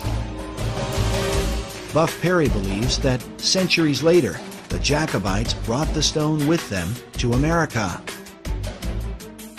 To bring it over here was to, first of all, find refuge or sanctuary for it, but also to indicate this is where the Jacobite revolution might really be successful. 1715, the first rebellion, 1745, the second, and then we have the 1770s with the Declaration of Independence. We have the Boston Tea Party, then we have the sort of prolonged war of independence, all brought about by these same people. So foundation stone, meaning this stone now is going to be placed here where the order will have its ultimate political fruition and success. Well, this is Helena Roerich, a painting of her, I believe by Nicholas, and she's bearing the white rose, which came to mean what you swear an oath of secrecy in relation to. And the Jacobites would swear sub rosa with a single white rose. Her left hand, hand and elbow, are right alongside of the casket. The symbology is extremely interesting.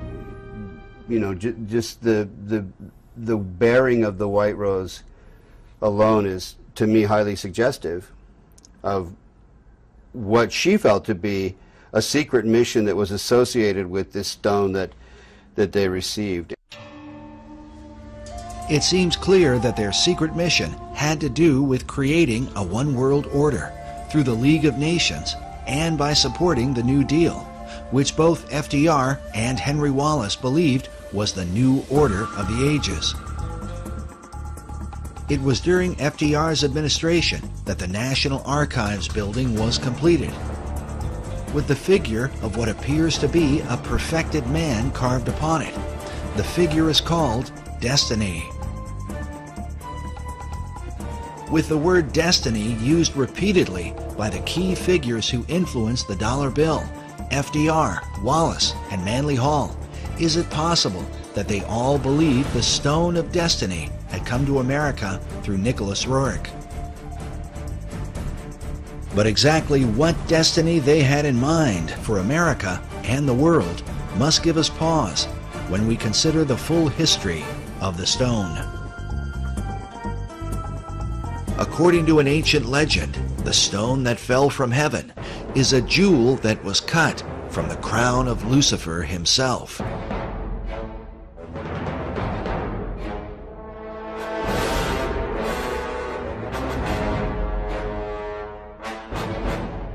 Commenting on this, Manly P. Hall writes that the lapis exilis, crown jewel of the archangel Lucifer, fell from heaven. Michael, archangel of the sun, at the head of the angelic hosts, swooped down upon Lucifer. During the conflict, Michael with his sword struck the flashing lapis exilis from the coronet of his adversary, and the green stone fell into the dark and immeasurable abyss. Hall goes on to say that out of Lucifer's radiant gem was fashioned the Sangreal, or Holy Grail, from which Christ is said to have drunk at the Last Supper. This idea seems to be captured in this depiction of the Grail by Dante Gabriel Rossetti. Rossetti was a 19th century esoteric painter who is said to have influenced modern Rosicrucianism. He may well have been familiar with the ancient legend, since his Grail cup appears to be a dark emerald green, mounted in a golden frame. But according to the various legends that are told, this stone of Lucifer was divided into different parts. One part became the Grail chalice, while King Solomon is said to have fashioned another part into a ring. Yet another part became the stone of the Kaaba. While this stone is black, Manly Hall suggests that Islam venerates the color green because of its association with the Grail stone. Others believe the Grail stone is the same as the Emerald Tablet. A depiction of this tablet can be found in the floor mosaic of the Cathedral of Siena, next to an image of Hermes Trismegistus, or Hermes Thrice Great. As such, it is known as the Emerald Tablet of Hermes. Written upon it is the Hermetic maxim, "That which is below is like that which is above." The tablet is also called the Philosopher's Stone and is well known in the ancient world. Sir Isaac Newton even did his own transcription of the Emerald Tablet. In the modern world, Carl Jung is said to have had dreams of the Emerald Tablet. Manly Hall obviously knew about it and even published his own illustration. Hall writes that the oldest and most revered of all the alchemical formulae is the sacred Emerald Tablet of Hermes. In her book on the Merovingian mythos, occult author Tracy Twyman writes that the story of the Emerald Tablet of Hermes appears to be yet another incarnation of the Grail as stone. She goes on to say, the legend connected to these items and the stone they came from relate that the stone bounced off Cain's head as it fell to earth, leaving a scar on his forehead in the shape of a red serpent, the mark of Cain. This is what the Grail as stone represents.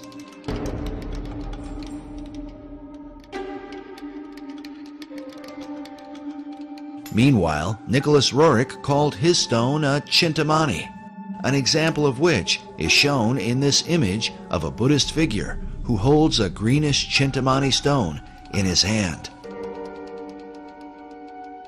While the legends of these stones vary and researchers often disagree, it is curious that both Roerich and Manly Hall use the same variant spelling of Eschenbach's term for the Grail stone. Eschenbach wrote lapsit exilis rather than lapis exilis. In each of their writings, both Roerich and Hall used the term lapis exilis.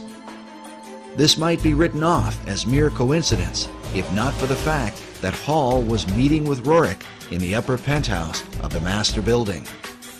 This suggests that they had the same understanding of the stone. Furthermore, both men were involved, along with Henry Wallace, in the theosophical teachings of Madame H.P. Blavatsky, who openly asserted the ancient Gnostic belief that the true God is Lucifer. As such, for Roerich to have a piece of Lucifer's gemstone would have had great significance. Dr. Obadiah Harris explained to us the importance of Madame Blavatsky to Manly Hall and to his writings about the founding and destiny of America. There's another important lady over here that Mr. Hall wanted to honor, and that is Helen Blavatsky, a Russian woman. By the way, her little house in Russia, and I understand now, is the National Museum. But in the early days, he wanted to pay tribute to her contribution, and she was the co-founder of the Theosophical Society, whose headquarters now is in India. She wrote Isis Unveiled, The Secret Doctrine, and it is said, I don't know if this is true, but she died in 1891. Manly Hall was born in 1901, but it is said that he had read The Secret Doctrine by the time he was 12 years old and understood it. So there's a feeling that Manly Hall had a bond with this woman, a kind of spiritual bond, and that when he wrote Secret Teachings of America, he was really writing the next book for her secret teaching, secret doctrine, that he was taking it farther, and he did. So he felt that in her was a kind of something of the isthmus of the spirit that gave birth to the Philosophical Research Society. If what Dr. Harris says is true, then Hall founded his entire society on the Luciferian doctrines of Madame H.P. Blavatsky. Well, Manly Hall, of course, really was one of the leaders of this whole world esoteric movement for probably 70 years or more. And he wrote extensively about the ancient mysteries, and he eventually joined the Masons, and of course moved up very rapidly to 33rd degree Mason, and then to the upper levels of Masonry, which are truly into the Luciferian, which most Masons have no idea even exist. In his writings, Hall said that when the Mason learns the mystery of his craft, the seething energies of Lucifer are in his hands. This quote comes from the book The Lost Keys of Freemasonry that was first published in 1923, the same year the casket had been delivered to the Roerichs in Paris. The Luciferian Freemasonry described by Hall could very well have been known by such Masons as Henry Wallace and FDR, especially if FDR was so familiar with Hall that he sent emissaries to Hall's library. Also consider that FDR's successor, Harry Truman, a fellow Mason, had Hall's books on his shelves. And certainly, Manly Hall's view of Lapis Exilis as the gemstone of Lucifer would not likely have escaped the attention of Nicolas Roerich.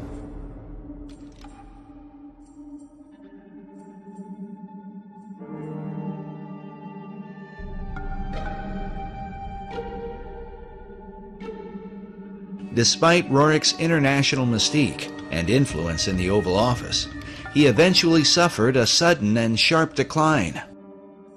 While searching for seeds and grasses for the Department of Agriculture, he was also heavily involved with the politics of Central Asia. Buff Perry believes that prior to his fall, Roerich was working to amalgamate the countries of Asia into a united Buddhist theocracy that would ultimately be joined to a one-world government. In Nicolas Roerich's efforts to bring about an amalgamated, if you will, theocratic Buddhist nation that would have consisted of Manchuria, Mongolia, Tibet, part of China, perhaps part of India, perhaps some of Siberia, he was working with the Tashi Lama, who was suspected by China, particularly, and to this day very much suspected by China, as being subversive to the stability of the region. And as a result of this, Roerich became associated with accusations of espionage. Perry's further suspicion is that, at least for a time, Roerich's political efforts were on behalf of FDR's New Deal administration. We recorded the following conversation with Perry in December of 2008. So we've got the what nobody's talking about right now in American media, the North American Union, right, through the Free Trade Agreement. The European Union, which is known about, but we never hear about it on the news. Right. And now there's this Asian Union, it seems like Roerich was being used by the American government to lay the foundation for or to bring about an Asian Union. You've got it. That I accept wholeheartedly. And I think when you read it, the details, factual details, it's inescapable that America saw in Roerich the capability of creating this great Asian Union. And he was supported by American intelligence. Roerich was supported when he was trying to bring together that great new nation. Who was he reporting to? He was reporting to the American consulates in China. The official story seems to be that once Roerich was accused of being a spy, he fell out of favor with his two greatest supporters, Henry Wallace and Louis Horch. But what about Roerich's so-called Stone of Destiny, this holy grail that he claimed was in his possession, supposedly buried inside the cornerstone of the Master Building? Whether the stone or some part of it is there or not, Buff Perry has come to the conclusion that Roerich's artifact was a cunningly devised fable. Just for our audience, you don't buy into the idea of the mystical, magical nature of this stone? Absolutely not. And you think it was a showpiece fabricated by the Roerichs, really to beguile guys like Henry Wallace, it seems like. Yes. I do. I do. When we first interviewed Buff several years ago, he seemed to have the impression that the Stone of Destiny was the same stone that Roerich had in his possession. Today, he believes they are not at all the same thing, and that perhaps this is what caused Wallace to become disillusioned with his guru. I think Wallace felt perhaps deceived when he's anticipating the arrival of what he called the Stone of Destiny in correspondence, and then ends up with, nothing in effect. Nevertheless, Perry still believes that Jacob's pillow stone, which is said to be the real Stone of Destiny, was brought to America by the Jacobites and may have been recovered by the French-Canadian explorer La Vérendrye in the 1700s. The La Vérendrye stone is, clearly has some association with the Stone of Destiny. But the whereabouts of the stone today are still unknown. As a Jewish researcher, the real stone holds special significance for Buff Perry. According to the Jewish belief, the Pillow Stone of Jacob is one of the original artifacts that was kept in King Solomon's temple in Jerusalem. The stone, variously called the Stone of Destiny, Foundation Stone, Pillow Stone of Jacob, and other titles, is expected and is necessary to be in Jerusalem for the final construction of the final temple. The Jews believe that that temple, and not all Jews, but most of the Jews today, active in rabbinical orders that are preparing to, conduct all the rituals in the final temple as we speak, believe that all articles that were in Solomon's temple have to be returned if they're known to exist. If they're not known to exist, then it's a different matter. But all those that are known to exist must be returned and would then go into use again in the final temple. Buff believes that Nicholas and Helena Roerich aligned their Chintamani stone with the Stone of Destiny in order to sensationalize their own cause. But others continue to believe that Roerich's stone was from the stars and had real power. The Roerichs themselves were known for tapping into the supernatural realm. The Roerichs were particularly eccentric. Helena Roerich spent much of her lifetime channeling a spirit that called itself Master Mariah, the same spirit that inspired Madame Blavatsky to declare that Lucifer was God. We told you earlier about the letter from Zena Fosdick that describes the contents of the Rajput casket placed inside the cornerstone of the master building. But we neglected to mention a few of the items that Buff Perry talked about. But there are all kinds of other ingredients. There are different fabrics and coins and what's the thing? Talk about the coins again. Well, these are in some cases coins that materialized out of what would be considered occultation, out of the other world, in different meetings and sessions that were held by the Roerichs. And I'm not saying this off the cuff or because I heard it from someone else. These are recorded memoirs of Helena and Nicolas Roerich.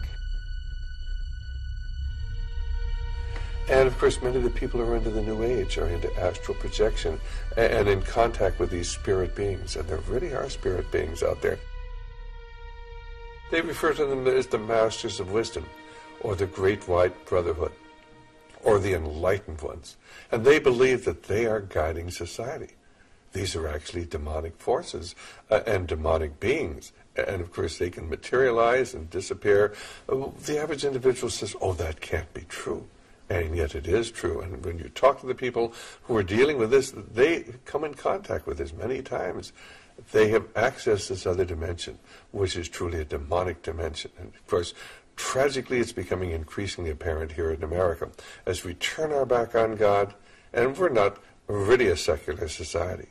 We've gone from being a Christian society to a secular society, and now a society dominated by the occult forces, of which are intent upon ruling the world. If it's true that the Roerichs were in contact with the spirit realm, is it then possible that these same powers could have somehow influenced the design of the dollar bill?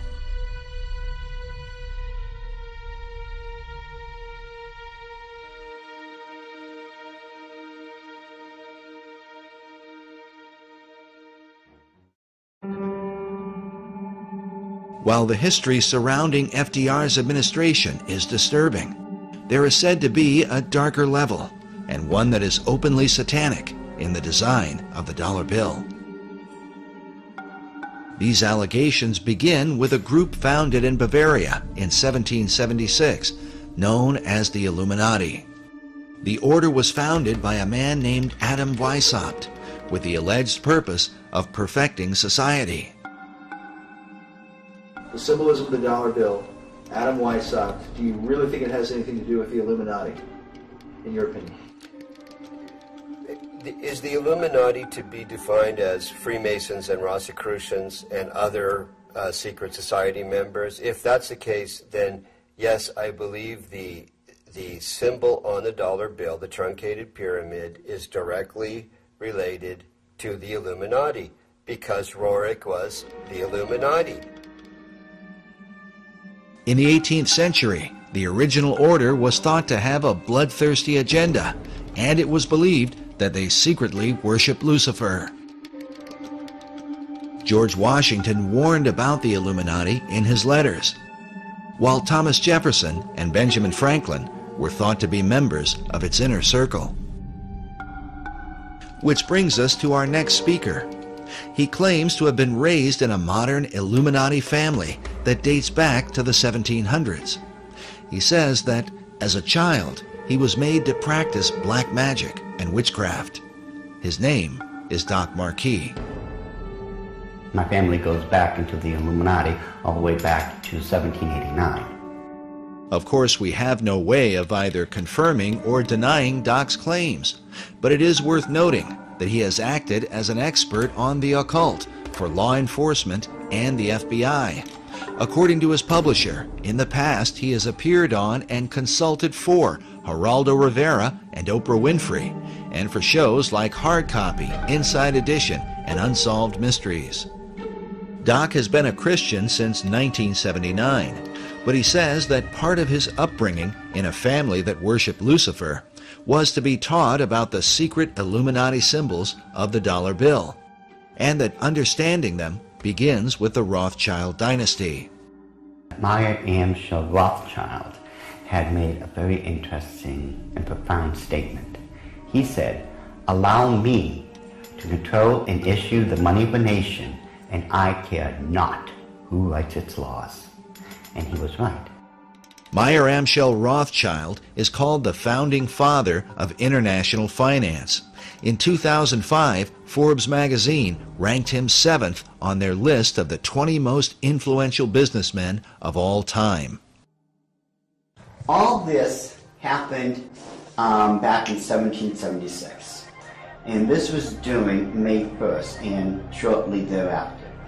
The significance behind that is that on May 1st, 1776, Dr. Adam Weishaupt, who was a devout Jesuit priest, who was given the chair of the professorship of religious studies at Ingolstadt University, was approached by Mayer Amschel Bauer, who would later change his last name to Rothschild, along with 12 of his most financially influential friends. They knew Weishaupt at that particular time was not only a genius when it came to the occult world, but Weishaupt also had an axe to grind, because it was the Catholic Church that just recently defrocked him. He was no longer a Jesuit priest, and he was going to send a message to them, to the monarchies of Europe, and to all other people who would try to have their will over his. What Rothschild and Weishaupt came up with was a plan to destroy the old world system of government through monarchies and the church, and to set up a new world order in its place. This is said to be the great plan of all the secret societies. So what happened? Mayer Amschel Bauer approached Weishaupt and basically told him, "We know you've got the occult knowledge and genius to put it all together. We've got the money. You do it, we'll back it." Just to paraphrase what really happened. So in 1773, Weishaupt started creating what had never been created before. The idea of Illuminism had always been around, ever since the days of Babylon, with the co-founders of being that Nimrod and Semiramis. But no one had ever been able to actualize it. However, May 1st, 1776, the Order of the Illuminati had become a reality under the auspices of Dr. Adam Weishaupt. Now, like other nations, orders, countries and such, they have their two great seals. The Order of the Illuminati does. Those two seals can be found on the back of a $1 bill. People mistake those to be the two great seals of the United States of America. They are not. Those are the two seals of the Order of the Illuminati. And I'm going to explain it to you. In order to understand the seal itself, we have to first take a look at every single thing that composites it. We look at the first part of it on our left, which would be the truncated pyramid one. Above it is a 13-letter Latin expression that says Annuit Corruptus, and directly underneath the base of the pyramid is a 3-word Latin expression which is Novus Ordo Seclorum. If you were to look up the word, let's say, work, in the English dictionary, you're going to find at least 50 different meanings for it. It is the same thing in Latin. Different words have different meanings. They have more than one meaning.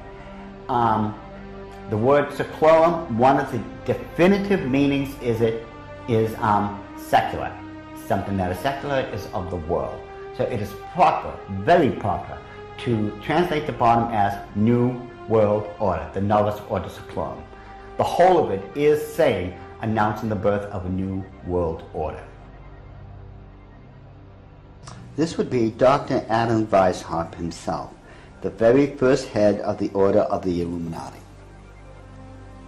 It was Weishaupt who had himself come up with a 7-part plan to create what he called the Novus Ordo Seclorum, or the New World Order.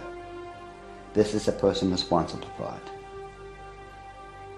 The interesting thing about the front of the dollar bill is that there are 4 huge ones. There is one in every single corner. Now, if we look at every single one of them, they each have an oval around it, except for the top right-hand one. Now, if we look at this blow-up version of it, you will find there's no oval. This is a shield that is surrounding the one. Now, the reason there was a shield here is because this is very similar to the original shield that was given to the Rothschild family when Baron Meyer Amschel Rothschild had become knighted in England and received the lordship. If we look across the top of this shield, all the way to the left-hand side, it drops down and forms a crescent moon. It's a crescent moon because it represents the female goddess in the occult world. At the bottom of that shield, of that lunar moon, you will see the owl. And it's very obvious once you take a good look at that part of the crescent moon. And it is the same Illuminati owl that is being worshipped at the Bohemian Grove in California by those members of the Bohemian Grove, where presidents, premiers, kings and queens and heads of nations throughout this world have met. You can tell just by looking at this photo, that is a 40-foot owl. It is made out of oak, and that the worshippers are surrounding that fire pit around that altar, which is easily reflected in the lake around them. This is definitely the owl of the Illuminati. The rituals performed at the Bohemian Grove are occult and idolatrous. One of them, called the cremation of care, is supposed to be a mock human sacrifice, though some suggest that real killings take place. When President Nixon was there, he commented about the extreme homosexual environment at this all-male boys' club. Among other powerful American leaders who have been spotted at the Grove are Ronald Reagan, Dwight Eisenhower, Jimmy Carter, Newt Gingrich, and George Bush Jr. and Sr. Now, when we take a look at the O, it is actually, occultically speaking, the shape of the Ouroboros, the snake that's going around in a circle, devouring itself. This O is actually the eye in this lady's face that they want to look at. This is the O. Now, what's in the center of this O? You take a good look. It is the exact same owl of the Illuminati that we saw on the back of the $1 bill. So the question then becomes, who owns L'Oreal? But the owl seems to be a major symbol for the secret societies, as they are found repeatedly inside government buildings in Washington, D.C. And a giant owl figure is even seen in the street design, with the United States Capitol in the midst of it.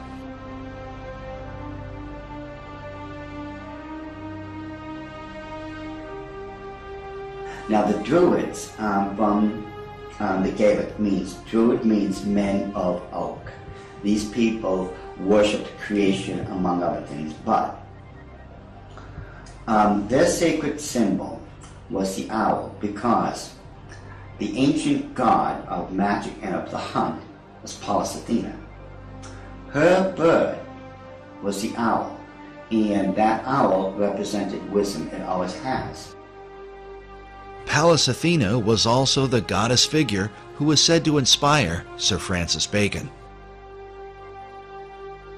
But now look at this owl seal at the Bohemian Grove, where it says, "Weaving spiders come not here."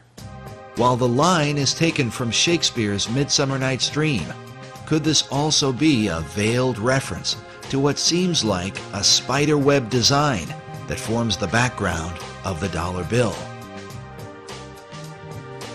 Are there additional secrets hidden there? Now, I'm sure you've heard of a Rorschach smear, or the Rorschach ink blot test as created by Dr. Rorschach himself. You see the ink in the forefront and everything else is in the background. This way your subconscious mind is supposed to pick up on what's on the foreground, and you're supposed to be able to tell what you are subconsciously seeing. Notice how it's very busy. Lot of intersection diagonally lines, you can't make out what's there.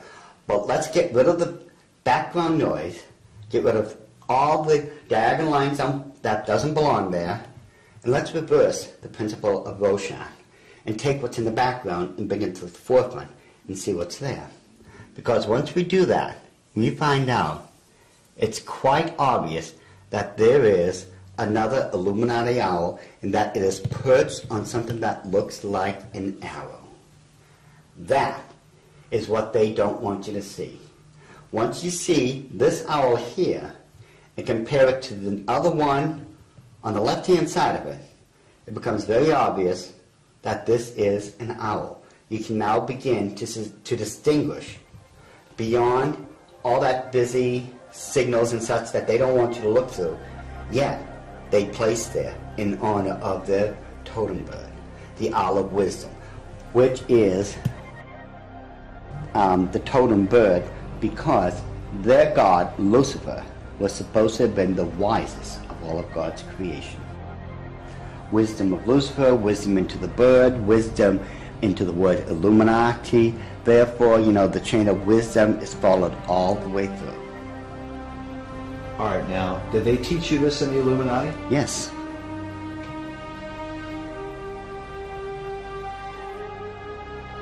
Well, I want you to understand that the first symbol is known as a pentalpha, from the Greek word for five, pente. It is a five-pointed star. Now, this next one is a pentacle. Now, it looks similar, but I want you to notice how it is interwoven. It runs through and in between itself. Now this next symbol is what's known as the Star of David, the Mogan David, the Jewish Star, the Seal of Solomon. There's numbers for it.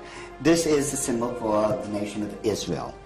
Now, when you take a look at it very carefully, you will notice that it is two equilateral triangles that are interwoven. This shows the union of God with man. However, when you look at the next one, it's similar to it. It's known as a hexagon. This is when you take two equilateral triangles, place one on top of another. Symbolically speaking, you're placing man above God. Now, this next symbol is the foulest, the most evil of all symbols in the occult world. There is nothing that can even come close. It is known as the hexagram.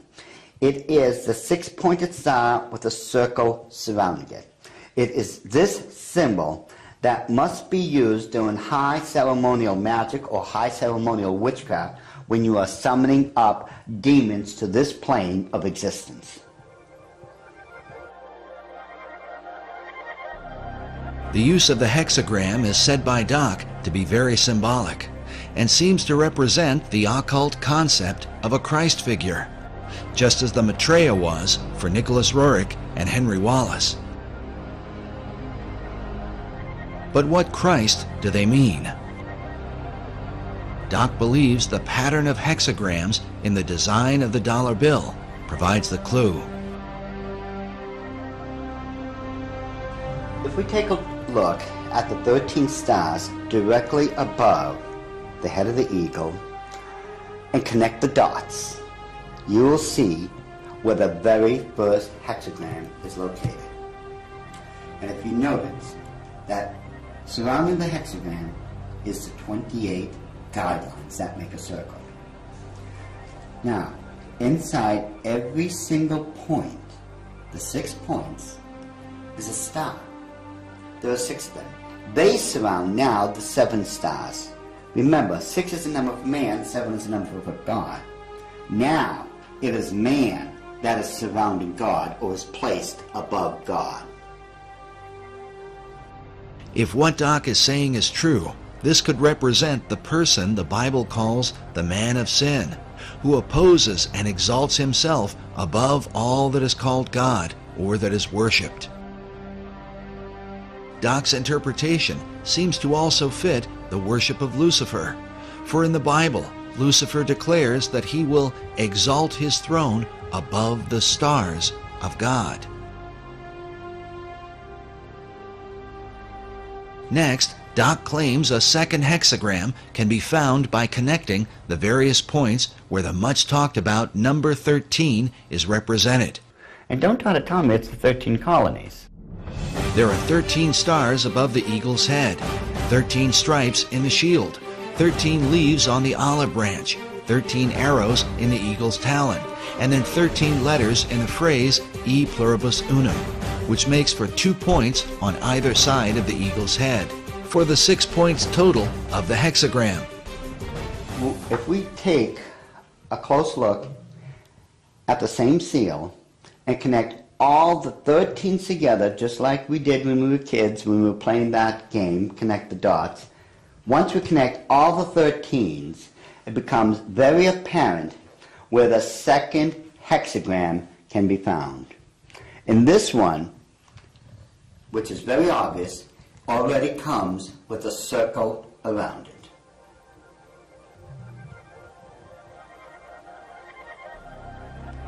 So this is the second hexagram here in figure 2. Yes. And then where's the third hexagram? The third hexagram can be found on the other part of the Great Seal. Again, connect all the 13s together, the 13 letters, the 13 steps in the pyramid, connect all this together. And you'll note with the circle that's already there, it forms the third hexagram.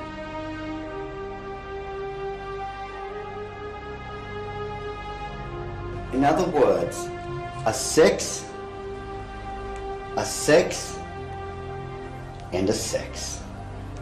A 6, 6, 6. Doc has deciphered a code that, if there, would glorify Lucifer's Messiah, whom the Bible calls the beast or Antichrist. In the book of Revelation, it reads, "Here is wisdom. Let him that hath understanding count the number of the beast, for it is the number of a man, and his number is 666." Could there really be 3 6-pointed hexagrams on the dollar bill? Once we start at the base of the pyramid, which is the foundation of all things, and follow the design of the hexagram itself, you're going to find out something very startling. We go from the M and follow the symbol all the way up to the A. The A cuts directly underneath the eye of Lucifer all the way to the S. The S connects all the way down. It goes in between the V and the I and connects all the way to the O. And following the symbol, the O connects up and over along the symbol of the hexagram to the word N. In perfect sequence, it's M-A-S-O-N, Mason. It's not what a lot of other people have espoused, that the symbol connects down to the M in seclorum and that the word is an anagram or something like that. Those people who are doing that obviously don't know what they're talking about, or they don't know how to plagiarize me correctly. Because the order of the Illuminati have stated and always will state, this is perfectly spelled out to be M-A-S-O-N,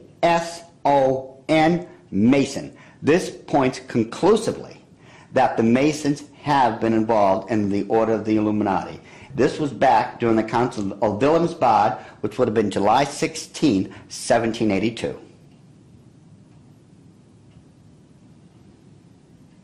All right, so what are we seeing? Now, if we look at the bottom one of the reverse side of the dollar bill, you'll see on the right-hand side that, again, there's a lot of busy intersecting diagonal lines. Yet, if we apply the same principle we just used to reveal the hidden owls of the Illuminati and apply it, we will find that there is now a skull-faced winged demon. And it is very obvious once you take away the background, the busy noise, it becomes very apparent what it is and that it's been there all along. And if we just simply go and enlarge that section, just start with a small one and just keep enlarging it and enlarge it even more, even with the background noise there, as I call it, I think it becomes very apparent what we are now looking at. That it is still a skull-faced winged demon. And it is these demons that are protecting and blessing the two great seals of the Order of the Illuminati. And it would make perfect sense that it had to be demons used to protect these seals, since I am convinced it was those same demons that handed them over to Thomas Jefferson when they first created them. I am convinced, beyond all doubt, that that indeed was a demon sent up from the bowels of hell, probably under the direct orders of Lucifer himself.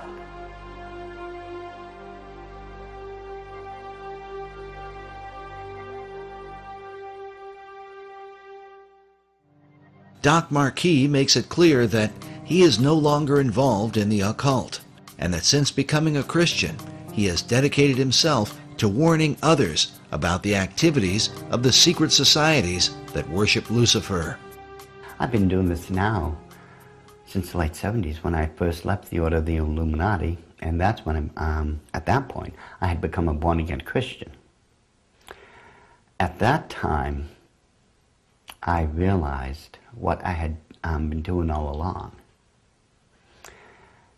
Maybe in my own way of trying to make up for what I had done, and I've done a lot of heinous things in this life, I begin to wonder if I'm not trying to make up or atone for some of those things I had done. And I know in my heart of hearts that as a born-again child of the King, my sins have already been bought and paid for.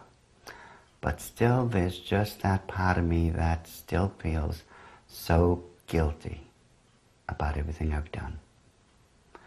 So it could be in my own way, and I'm somewhat convinced that in my own way, I'm still trying to make up for all those crimes I was guilty of when I was in the Illuminati. Doc makes it clear that he believes demonic forces were behind the design of the dollar bill and are working through secret societies. One of them is the Order of the Eastern Star, the female chapter of Freemasonry, whose icon is an inverted pentagram, a symbol associated with the satanic goat of Mendes. Ed Decker told us a story about a woman he once counseled who was involved in this society. I got a call one day after I had published a book on it, and a little book called The Question of Freemasonry. And in that book, I had, on one page, is the actual goat of Mendes. The goat of Mendes is a very significant symbol, since it was designed by 19th century French magician Eliphas Levi, without question the most influential occultist of the last 200 years. In his books, Levi glorified Lucifer and Satan, and his writings were quoted extensively by every major occult leader, including Albert Pike, Madame H.P. Blavatsky, and Manly P. Hall. Now listen carefully to Ed Decker's story. I got a call from someplace back in Pennsylvania, New Jersey, and this is years ago, and a lady called me up and she said, "I want to talk to you." She said, "I received a copy of your book. I am the head of the Eastern Star for my state."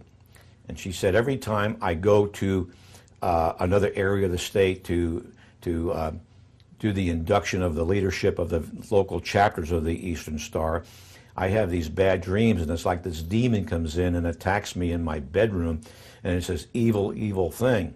And it was beginning to bother me, and someone mentioned to me that, you know, the Masons and the stuff that they do isn't really godly. You might want to study it a little bit." She said, so she told me that she went to a Christian bookstore and asked them if they had anything on the Eastern Star or Freemasonry. And the lady said, you know, in the mail, I had just gotten this booklet. It's called The Question of Freemasonry by this guy, Ed Decker. And she said, I opened the book, I opened it up to the page, it just opened to the page that you have the goat of Mindy's on there. And I looked at that, and that's the demon that's been coming into my room and attacking me when I'm going around the state and doing the inductions of the ladies of the Eastern Star. She said, I ran down 3 blocks to my husband's office, left my car right in the parking lot of the Christian bookstore, ran down there, got my husband out of his, I think he was an insurance agent or something, and said, look at this. They left there, went home, read the book, got on their knees, confessed it as sin, renounced it, and had that thing taken off their back. And from that time on, all that heaviness left her. When it went away, it just moved off her entire spirit. It was a spirit of darkness and evil. And it was the goat of Mindy's, the same thing that's on the Medal of Honor, the same thing that's built into the Capitol and the Mall and the White House, built in there. It's the same evil spirit.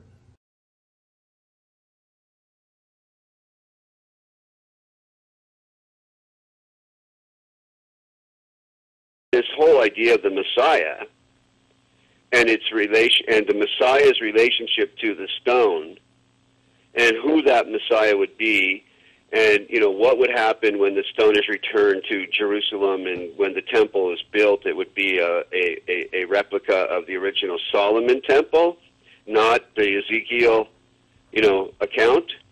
Which is what most Jews believe, the Ezekiel account. No Jews believe that the Solomon's temple is going to be rebuilt in that architectural style. But the Masons believe, if I understand them right, that when that stone finds its way to Jerusalem, it's one of the last items necessary, and that there are certain rabbinical orders that I've met today that are anticipating its return. Once it returns, then they proceed with a blueprint to take the Temple Mount and put up what they consider to be the final temple that Ezekiel described. But the stone it's all pivotal upon the return of this stone, because Solomon brought that stone in the traditions and legends in Judaism into his original temple, and upon it the incense was burned in the fire pan. According to Masonic author David Ovesen, the word dollar comes from the German word Taler. While there are many Taler designs, one in particular is mentioned, with the image of Jesus Christ crucified on one side, while the reverse bears the image of a serpent on a cross and a reference to the book of Numbers from the Old Testament. In this account, the children of Israel had complained against God. The scripture says, "And the Lord sent fiery serpents among the people, and they bit the people, and much of the people of Israel died."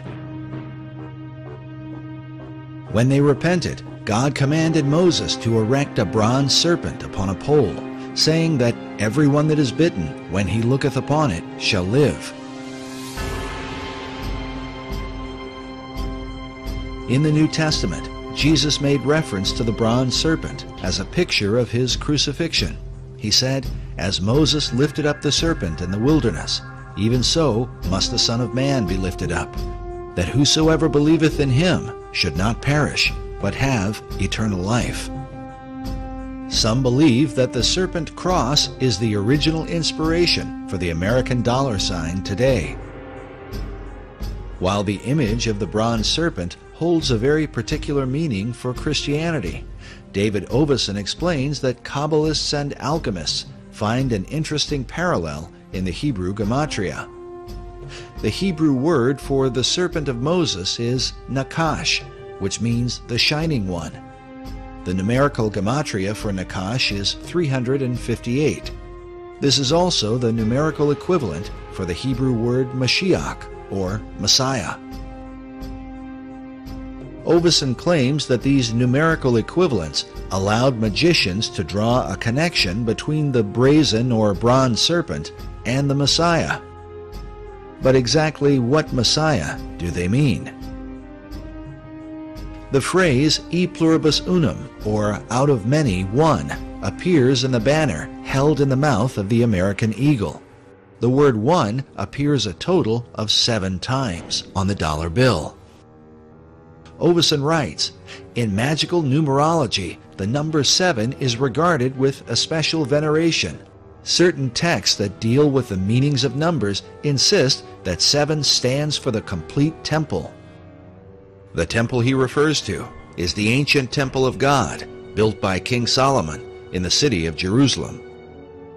Oveson goes on to say that the concept of a complete temple is symbolized by the unfinished pyramid of the Great Seal, where the symbol of a Messiah figure is also shown with the all-seeing eye, representing the capstone that will one day complete the pyramid. In other words, when the Messiah emerges, then will the temple be complete. But just who this Messiah will be is the subject of intense debate, and the clues to his identity are said to be related to the temple itself. The site of Solomon's original temple at the Temple Mount in Jerusalem is still considered a sacred and holy place. Buildings are sacred in religions. Religious buildings are sacred. So Solomon's temple is sacred. The Knights Templar were specifically named in reference to this ancient site. They were known as the Poor Knights of Christ and of the Temple of Solomon. The Knights Templar lived on the Temple Mount. Today, the Temple Mount has on it the Dome of the Rock and Al-Aqsa Mosque. The Knights Templar had their headquarters in Al-Aqsa Mosque when they were there. So the association between this arcane direction and tradition in Europe with the Knights Templar and the temple of the Temple Mount is direct. The sacred nature of the temple was handed down from the Templars to the Freemasons, who are said to have originated from the ancient knights. Masonic philosopher Albert Pike wrote that every Masonic lodge is a temple of religion. Another Masonic philosopher, Albert Mackey, wrote that of all the objects which constitute the Masonic science of symbolism, the most important, the most cherished by the Mason, and by far the most significant, is the Temple of Jerusalem. The spiritualizing of the temple is the first, the most prominent, and the most pervading of all the symbols of Freemasonry. Take from Freemasonry its dependence on the temple, and the system itself would at once decay and die. According to David Oveson, who is himself a Freemason, the dream of a rebuilt temple in Jerusalem is the true symbolism of the unfinished pyramid on the back of the dollar bill. But is it merely a coincidence that these symbols would end up on the foundation of America's currency? Is there a further connection with Solomon's temple and the mysterious Knights Templar? The Templars were there on the Mount. They lived on the Mount. So they were living a dream. And the dream is the same dream Christopher Columbus had and wrote about extensively in returning to Jerusalem with the gold from the Americas to build the temple. Was this the true purpose of Columbus's voyage, to finance the rebuilding of Solomon's temple? And was this desire handed down from the Templars to Columbus to modern Masonry? As we have shown before, the ships of Columbus sailed with a red cross on a white background, the symbol of the Knights Templar.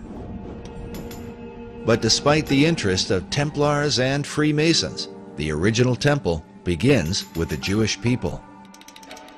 The temple was critical to Judaism. It was the heart of Judaism. The first Jewish temple, built by King Solomon, was destroyed by the Babylonians in 587 BC. The temple became a necessity for the existence of Judaism. So when it was destroyed, the longing for another temple in the Babylonian exile was, primary. The foundation for a second temple was laid by Zerubbabel when the first Jews returned from their captivity in ancient Babylon. First thing, when Jews are able to return, they build a temple. There's Zerubbabel and Ezra and Nehemiah come together. There's a temple built. It's added on to over the centuries until you end up with Herod's temple. The second temple was in existence during the time of Christ and the apostles. But it would also be destroyed, a terrible event that Jesus himself had prophesied. The scripture says that the disciples came to show Jesus the buildings of the temple, and Jesus said unto them, See ye not all of these things? Verily I say unto you, there shall not be left here one stone upon another that shall not be thrown down. And when ye shall see Jerusalem compassed with armies, then know that its desolation is nigh. And so it came to pass that the second temple was destroyed with the fall of Jerusalem in 70 AD. Yet in the aftermath of its terrible destruction would emerge the dream for a third temple, and what some believe will be the final temple of all time. This arcane connection to Freemasonry has its roots in the longing for the temple, the longing for the final temple, for the ultimate temple where Hagoyim, where non-Jews pray with Jews, as the old books, the last old books of the Old Testament predict will happen. When does that temple get built? The idea of a final temple is shared both by Jewish leaders and the Freemasons. Yet the two groups disagree on exactly what the final temple would be. There is a common history here and a common longing. They'll never end up with the same temple. Jewish wishes for the final temple really don't resemble what Masons want to have built on the Temple Mount, which is a replica of Solomon's temple. With their mysterious rituals and secret practices, the Masons are often accused of intoxicating the world, making it drunk with ideas of a new age and a new world order, all of which are engineered toward the fulfillment of the new Atlantis envisioned by Sir Francis Bacon. Could it be that this is what lies behind the concept of a third and final temple? It, to me, makes perfect sense that the new Atlantis, as understood in the Baconian tradition, involves the final temple, the spiritual headquarters, if you will, of the new Atlantis. The idea of that temple is central to Freemasonry, the Knights Templar, and of this there is no doubt. They've all expressed it. All these arcane societies have let it be known that this is really ultimately a central goal. They seem to all gravitate toward there being a temple, a need for a temple, except Orthodox Muslims who say, no, we're the last religion. These buildings are fine, thank you very much.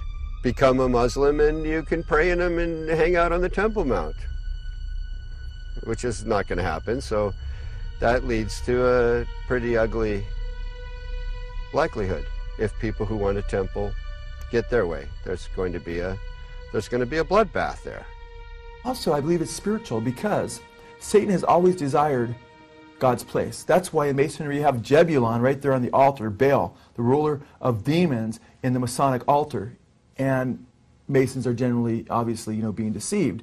However, right there on the Temple Mount in Israel, you have the Dome of the Rock, and the Golden Dome, the Black Dome, and within these domes you have statements right there on Israel's Temple Mount, statements that Allah is God, and Allah has no, or God has no son, and Muhammad's his prophet. A denial of the true God and his Son, Jesus Christ. And again, that's what 1 John identifies as being the spirit of Antichrist, those that deny the Father and the Son, 1 John chapter 2.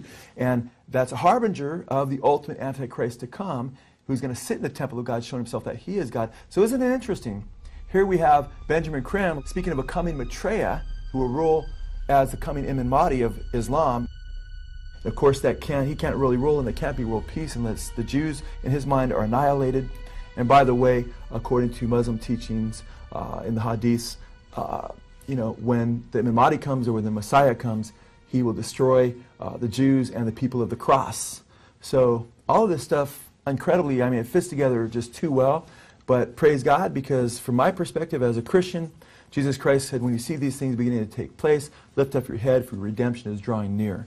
And I believe these are signs that Jesus Christ is coming again. And when he does come, he will defeat the Antichrist, and every knee will bow, and every tongue confess, including Benjamin Krim, including the leaders of Iran and Hezbollah and so forth, whether it's in heaven or on earth or in hell, every knee will bow, declaring that Jesus Christ is Lord in the end. And what will all these things mean for the future destiny of America? According to David Oveson, it was Manly Hall who influenced the placement of 72 stones on the Great Pyramid of the dollar bill, since the number 72 is said to be a magical number in the occult. It was also Hall who taught that the American eagle was a cleverly disguised phoenix bird. In his writings, he documents this account from the 1st century A.D. There is a certain bird which is called a phoenix, and when the time of its dissolution draws near that it must die, it builds itself a nest. But as the flesh decays, a certain kind of worm is produced. According to this account, it is from this worm that the phoenix is reborn. This concept of a phoenix worm in its nest seems to be represented at the top of this column on a building found in Europe.